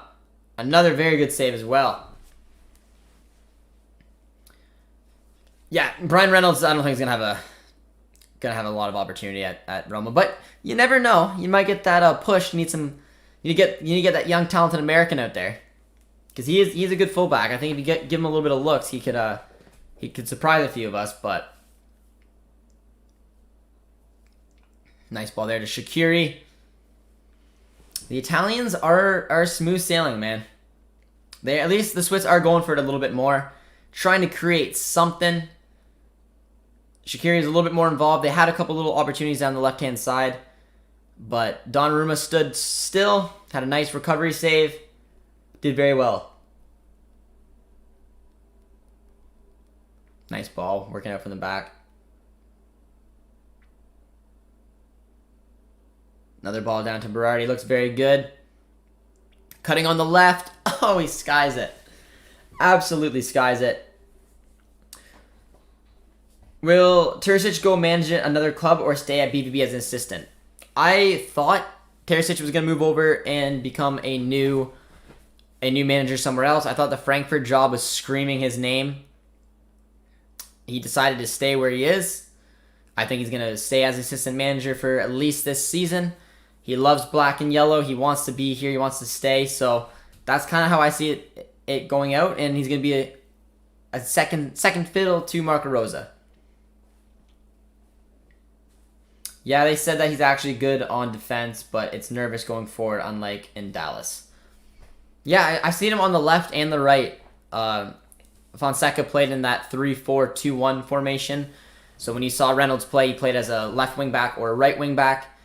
I thought he looked positive. He didn't have a ton of minutes, obviously, under Fonseca, but there was a few good little looks for him. Offside there from Ciro Immobile. I feel bad for Denmark. First, Eriksen's health problems. Now the second match with Belgium. Really want them to win. Yeah, I don't think that they will though. I think Belgium's a little bit too strong for Denmark right now.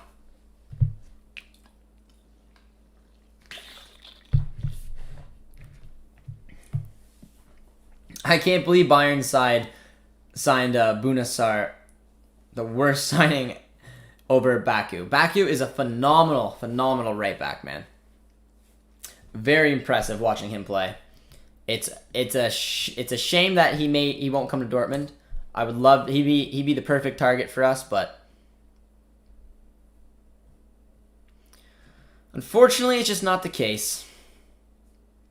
Arsenal wants to sign Grealish and Camavinga. I mean, what's the point of making a fool out of themselves? They won't get that. They have been linked to Raheem Sterling, which I thought was very interesting. But I don't see it. I don't think Sterling's I don't think there's a real calling around either one of those players, like Tottenham and Arsenal. Who would want to go there right now? If you're a big player. I don't see it. Baku is a brilliant player, very versatile. He would be a perfect signing for Dortmund. Dortmund need a fullback. I mean, unless Meunier can bring this kind of form from Belgium over to Dortmund. I mean, other than that, they need to be better. And when it comes to Baku, he would cover the right back position and he would cover the winger position, which is something that we also lack depth in. He's literally a perfect option, but we won't get him. I heard Man City want Grealish. I think a lot of the big boys want Grealish. And I think that there's going to be some real opportunity to go for him. I'm not sure who would be the favorites for him. Grealish is an incredible talent. It's going to cost a lot of money. I don't know. It's going to be tough. Gary Neville would rather watch San Marino than Spurs and Arsenal. Yeah, I'm not a big fan of the Spurs or Arsenal. I'm just not. And I don't think that there's any real draw for any player to really want to sign for them nowadays. Sterling has been linked to both Tottenham and Arsenal. I'd say if Harry Kane stays and they're able to get Sterling as well, that really changes the way that I'd view Tottenham compared to Arsenal. There's a double substitution coming on right now for the Italians. Insigne came off. He's had a very quiet game. I think Liam Bailey should move on from Leverkusen. I think so as well. I think he's good enough. I'm surprised that he hasn't made a move to the Prem yet. Chiesa has come on for Insigne. Like-for-like swap. And Berardi's come off as well. So they're switching up the tactics a little bit. They've thrown on a center back. Looks like they'll probably switch to a back three.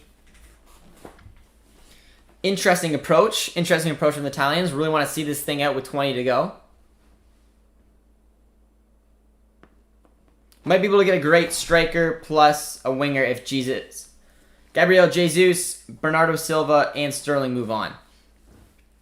Well, I mean, I don't know if what they would do, but I mean, if City went for Harry Kane, offered Gabriel Jesus and Sterling, and then I don't know if that would just straight up be a fair swap or a little bit of money exchanges as well. But I mean, Tottenham would then have their striker replacement in Gabby Jesus. They would have another player in Raheem Sterling. Would bring a lot of much needed creativity on the wings, give him a fresh start, and then City would get one of the best strikers in the Prem. So I don't think those are rare deals. I don't see that happening. If Ronaldo leaves, then Juve will get Gabby Jesus. Yeah, I think he needs to move on, man. He's not going to get any more minutes at City. They just Pep Guardiola would rather go no striker than play him. I mean, he's a good, talented kid. He needs some more minutes. I think a change of scenery would be good for him. And yeah, I could see Juve, but they've now went for Morata, so Juve won't be an option. I don't really know where he would fit. He was linked to Barca, but they've already got Aguero. Depay's being linked there. I have no idea where Gabby Jesus could go to find a little success.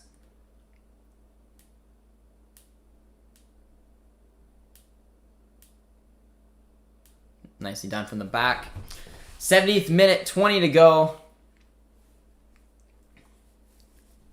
And the Italians are cruising from here. Nicely done by Di Lorenzo, though. Every time I match with Salah or Raheem on FIFA 21, I rage a little inside. Little OP players, are they? It's a beautiful ball. I'm sure that's got to be offside. Gonna take it on the first time. No, he's not.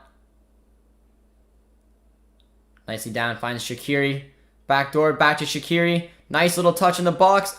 Shaqiri just about an absolutely beautiful goal. And now the offside flag comes up way later. Leicester. Vardy's getting older. That's not a bad shout at all. I mean, I don't know if Jesus, I'm assuming playing for the likes of Man City, isn't going to want to take a backseat to Leicester. Nothing against Leicester. They weren't able to see out Champions League football. They do have a good team though there. I mean, it could be an opportunity, but I think Jesus is going to look a little bit bigger. I think he would maybe look to go to another league, find a starting spot somewhere over there. A Juve could have been an option. I don't know. It's tough. Tyler Adams is linked to Arsenal. Yeah, oh, it's a beautiful ball and well taken by Immobile, but a very poor finish in the end. Yeah, I don't know if I would do if I was Tyler Adams, I'd move on for Leipzig quite yet, just because I'd be very intrigued to see what Jesse Marsch can bring to his game. He's gonna be around some fun attacking football. He knows the Bundesliga. I think I don't know. I wouldn't do it. I wouldn't go to Arsenal. There's a lot of other looks that are better than Arsenal. Italian defenders are warriors. Yes, they are.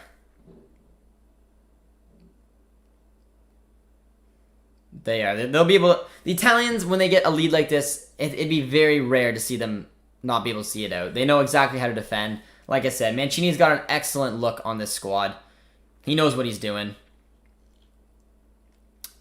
That was a very poor ball from the Swiss, man. They've been very sloppy with their passing. And giving Spinazzola some license to roam. Him and Brian Reynolds could create a nice little wingback pairing next year under Mourinho, but as we know, he definitely won't utilize it. Adams better stay with Leipzig, and Arsenal are allergic to trophies. I'm very curious to see how Nagelsmann gets on next year, man. I am. I'm very curious because, honestly, when I look at it, he's such a talent. He's just such a talented player. Not playing under. I'm curious to see how Nagelsmann gets on at Bayern, but I'm even more curious to see how Jesse Marsch picks up where Nagelsmann left off. Nagelsmann has all kinds of formations. These players are used to playing all over the place, but when it comes down to how Jesse Marsch plays, he likes playing with that 4-4-2 type formation, which is something that Leipzig can do. Under a 4-4-2 or a 4-2-2-2, I'm assuming Adams will be primarily used as a center midfield, and I think that playing under Jesse Marsch, he'll be one of Jesse Marsch's favorites and give him an opportunity to get a ton of minutes. And I don't know why Adams would want to leave that and take your risk with a mediocre Arsenal side. I can't see it, man. Leipzig is bigger than Arsenal. Little harsh. I don't think because of Leipzig's background, a lot of people still quite love Leipzig, but I mean, I take your point. It's a nice ball. And another big miss by Immobile. He has been kind of poor.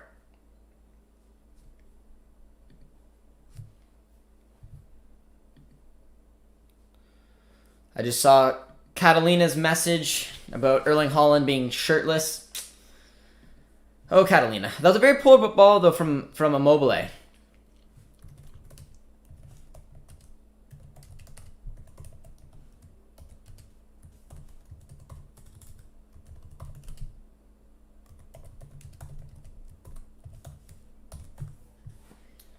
I'm excited to see Shabazai perform under Marsch next season. Like I said, when it turns to the Bundesliga and all the new managers coming in and out, it's going to be so much fun. It is going to be so much fun. Like I said, 7 out of the 8 best teams last year in the Bundesliga all have new managers. Nagelsmann obviously to Bayern, Rosa to Dortmund, Jesse Marsch bringing in a lot of American viewers. It'll be very curious. I'm very intrigued to see how a job that big will be handled by an American manager.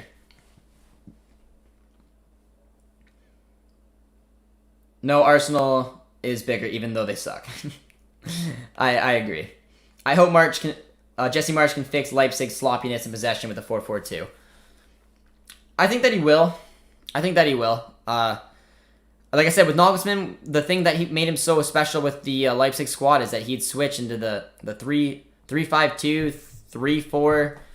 3-4-2-1. He played with a 4-4-2, a 4-2-2-2. At least there's a basis down with the 4-4-2 system that Jesse Marsch can come in with. Jesse Marsch isn't as flexible with his tactics, which I do think he's going to stick with the 4-4-2, but Leipzig do know how to play it. They can put a good run together. They got a lot of talent on that squad. And I think that the way that Leipzig recruit, and they'll still be a test. I don't think that they're going to be favorites to win the league or anything like that, but they should have an exciting team to watch.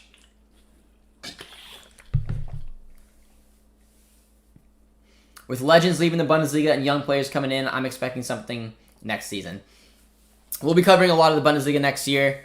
We'll be covering, obviously, Dortmund. Try to keep more of an eye on Bayern as well. Leipzig we'll keep an eye on. And then, of course, the Canadian men's national team content will be a lot of fun next year as well, considering that there's 14 games in the Oct. So the channel should be very busy. And to keep my Canadians happy, I'm going to have to keep a little bit more of an eye on Bayern.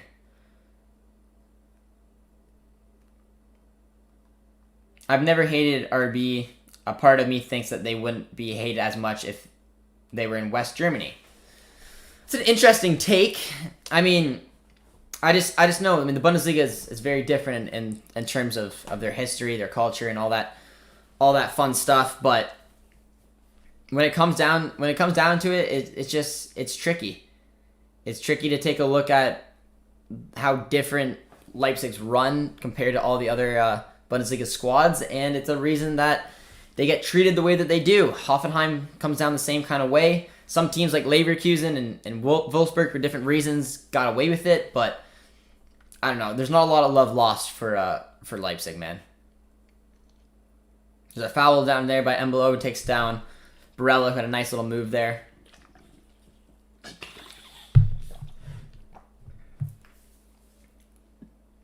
But I'm very excited for the Bundesliga next year. It's going to be a lot of fun. And that's what we're going to primarily focus on the channel. Is there's going to be a lot of Dortmund content, clearly. But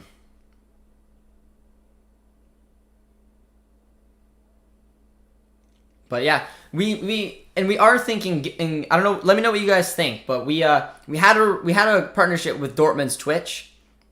They want me, and this is a perfect opportunity for you guys to help me out with some feedback. Next year, the way, and feel free to put in ideas as well. Next year on the channel, in terms of content, we're looking obviously a lot of Dortmund stuff. I'm gonna try to touch a little bit on Bayern more because of Alphonso Davies. We have a lot of Canadians on the channel, and it's good to keep up with other Bundesliga news. There's not a lot of Bundesliga content on YouTube. I would like to do other watch-alongs on the Bundesliga. It's a good way to keep the Canadians involved. Then we're going to obviously take a look at the Canadian men's national team content through the Octagon, which will be a ton of content because there's 14 games. And then the big question, as well as we are looking into getting into FIFA. So we have a partnership with Dortmund. As you guys know, we're working on a special project. But besides the project, you guys know I have done stuff on their Twitch. Now, I have taken a back seat in my regular job, which has created a lot more space and time for me to do stuff on YouTube, as well as do stuff with Dortmund. And I've pondered the idea of starting back up a Twitch channel or maybe a gaming YouTube channel to do our FIFA career mode for Dortmund, to do some FIFA 21 or FIFA 22 content. But I want to know if you guys would like that kind of thing. Gully's been calling for it for a while. A lot of you guys have mentioned it as well.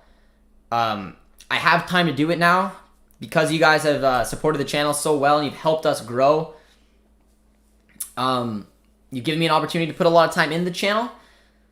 So it'll be curious. It'll be curious. I'm curious to see what you guys think. Gully says, Josh, you should check out Buck's Army. I am familiar with him. He makes short clips of FIFA 21 content. Maybe you can make something like him too. Gets a ton of views. I could try. I could try to do it. Why not? I need to get in. I might start getting into Twitch as early as next week.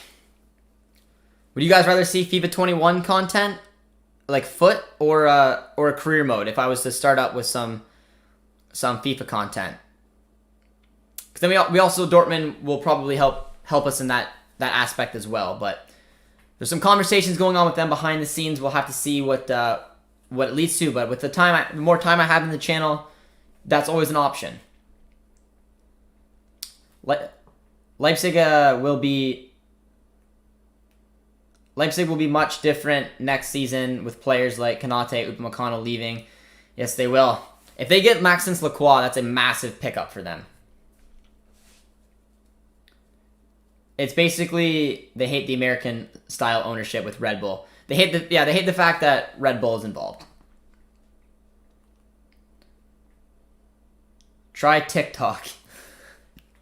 I could. I never really got into to TikTok, but I mean it's rapidly growing. I mean it's probably be stupid if I didn't get into it, but JJD TV TikTok launching. I don't even know what I would do on TikTok. Build around the Bundesliga maybe? I don't know. Would love to watch you on Twitch playing FIFA. We were gonna launch it a while ago, but we just didn't have the time to game every day. And now I do. So I mean, like I said, we're in conversation with Dortmund to see if it's something that we can work with them and maybe do something along the lines of a BVB to glory, a Canadian BVB to glory. I don't know. That's a beautiful ball to Immobile. Does very well. That's probably a foul. If not, it's a huge save.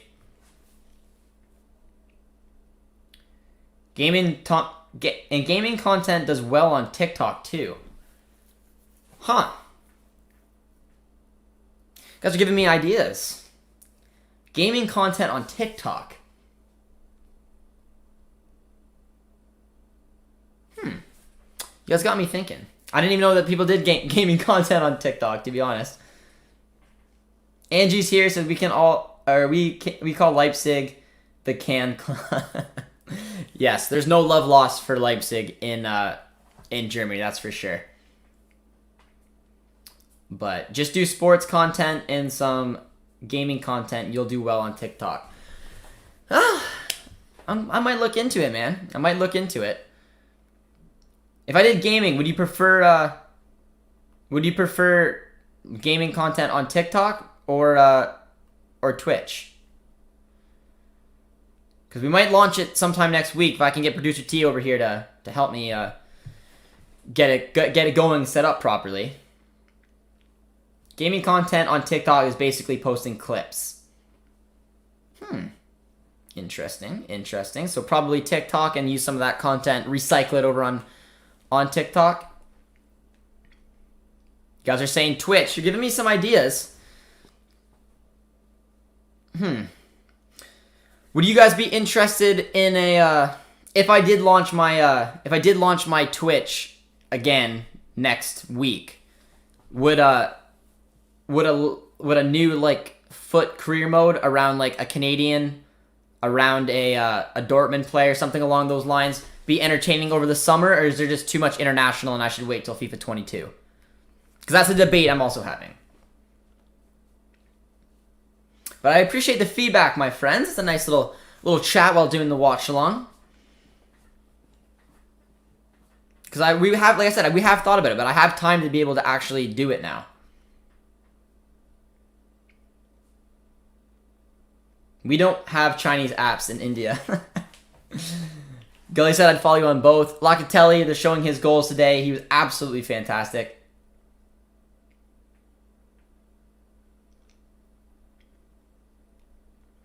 You can do gaming on both, but do clips of your Twitch streams or whatever. All right. You guys got me thinking. I have to have a nice conversation with producer T. A nice round of applause is coming for Locatelli, who's had a sensational game. He's clearly man of the match. For example, you can stream on Twitch and then post your stream highlights on TikTok. All right, I might have to get Producer T over here. What do you do for work, Josh? Do you work nights since you're usually during the day?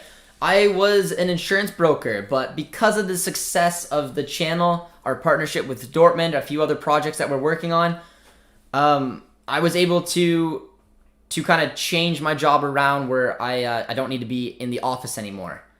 So it's very cool. I didn't expect to do it so early, but like I said, with the special announcement we'll have soon with Dortmund, we were able to do it. So right now I'm trying to find another avenue of content to bring in, whether that is streaming on Twitch, whether that's just doing maybe a lot more content on YouTube involving the Bundesliga. I don't know. I haven't decided exactly where I want to take the channel, but I do have more time. Well, we have the partnership with Dortmund, so the content I come up with has to be related with Dortmund, maybe with the Canadian men's national team, something along that. But I do have a lot more free time during the day, which, not having to do a 9-to-5 job allows you to do that, so. You can start by talking about the Euro 2020 on TikTok. Your knowledge is valuable even to me. I'll have to think about it and come up with some type of game plan that can make it interesting for you guys and see where I go. But I appreciate the advice, my friends, and we'll see where we go for next week if I do decide to do something like that or wait a little bit. But there's about 3 minutes left in this game. Seems pretty easy game there for the Italians. They did very well today. I thought that was a classy, composed game from them. I thought they were brilliant from start to finish. And they showed that they have the opportunity to go for a deep run. Gully says that you should take short clips from your Twitch and upload them to TikTok and as YouTube Shorts. I don't think we can do YouTube Shorts yet in Canada. But that is an excellent idea. Oh, and there's a third for the Italians. It is Ciro Immobile. He's had a poor game in terms of finishing, but he was able to find the back of the net in that one. That was beautiful. Mancini knows that this thing is done, and it is over. And the Italians, with a nice hit by Immobile. And that's what you want. You want your number 9 to get off in a major tournament. It's not always as smooth sailing as Olivier Giroud's you win the World Cup and not score a goal. You want your number 9 to get off. You want him to keep firing. And Immobile, after a very frustrating match in which he should have scored probably a couple, he found a beautiful finish in the end. He just decided, he put his head up and went for it, man. That was beautiful. Italy had a classy performance today. I absolutely loved it. That's pretty cool, being independent with work and all. Yeah, I never thought that was going to be who I was as a person, man. I thought I was going to be a 9-to-5 office kind of guy, and one day I just said I wanted to go for it and create something, and we did a good job, obviously, and had a nice partnership with Dortmund right now. Have some other fun projects that we're working on that I had a decision to make with my other job, and still doing a little bit for them, but has a lot more free time to work with Dortmund, work on the channel, and maybe integrate some FIFA content or something along those lines. And I need your guys' feedback to know where the right approach could be, but a lot of you guys do seem to think it may be FIFA. I'm not a big 9-to-5. I like traveling. I love traveling too. I've been to over 20 countries in my lifetime. It would have been a lot more if not for COVID. I've been stuck in Canada for a long time now. I've been stuck in Canada for almost 3 years. Had to cancel 2 different vacations and trips due to COVID. So hopefully going to Dortmund will be on the cards for some vlogs and some meetups with some people. Will be pretty cool. Goal, finally, he finished the job. Immobile did. Let's go Italy. I feel bad for the Swiss goalkeeper. Yeah. So not much Sommer could have done on a lot of these ones. The last one, I don't know. It was tough. That's a good ball as well. Nice little cut up. 3 minutes to go. Have you ever been to India? I have not been to India. I have not been to India. My goal is to be a full-time YouTuber too. I have a main channel and the Full Yank soccer channel that I'm working on. It can be a grind, my friend. It can be a grind, that's for sure. It takes a lot of time and effort. I was able to put myself in a position where I could put a little bit more time into the channel. But there's no good guarantees. I mean, having a relationship with Dortmund is obviously incredible, and hopefully some cool stuff will happen in the future around it. But it is a long haul for any content creator. You gotta give him props. Stay with it. It's easy to get distracted when you do your own thing. It is. That's why it was something I felt like I had to do, at least try to go for it. So the Dortmund content will be full throttle. It'll be fun. I'm excited for the surprise coming up in July for you guys, and hopefully a trip, man. Hopefully a trip to Dortmund would be a lot of fun. There's about a minute left in this game, though. I've never been to India Gully. I feel bad for Akanji. Yeah, I mean, it was a professional performance, though, from the Italians, and I don't think anyone can take anything from that. They've been the better team from start to finish, and in my opinion, they deserve this victory.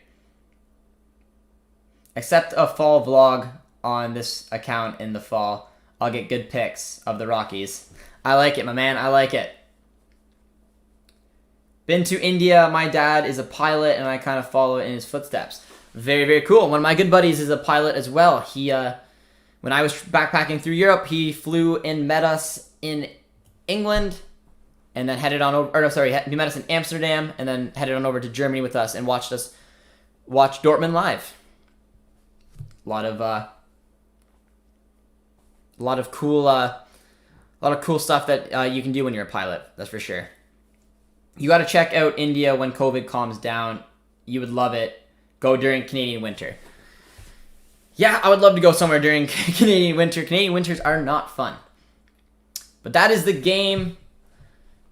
The Italians took it with ease. 3-0. Professional performance. Not much else to say. And I think the Italians really showed that they could be one of the favorites in this tournament, man. They could be one of the favorites in this tournament. If India was rich and not overpopulated, it would be the best place to live. I find that very interesting. I never really heard a lot of insight on India before, man.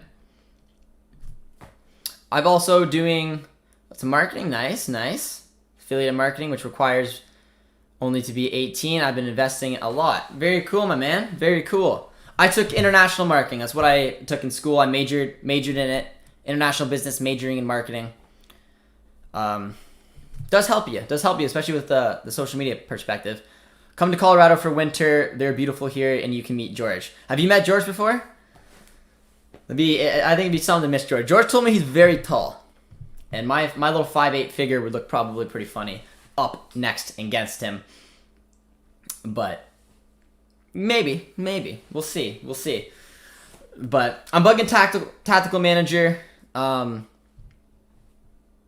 to do a live with me again today on the Octagon. I don't know if he'll be available, but why didn't you go to uni? I went to college, but I took a university program. So I got a bachelor's degree in international business, majored in marketing.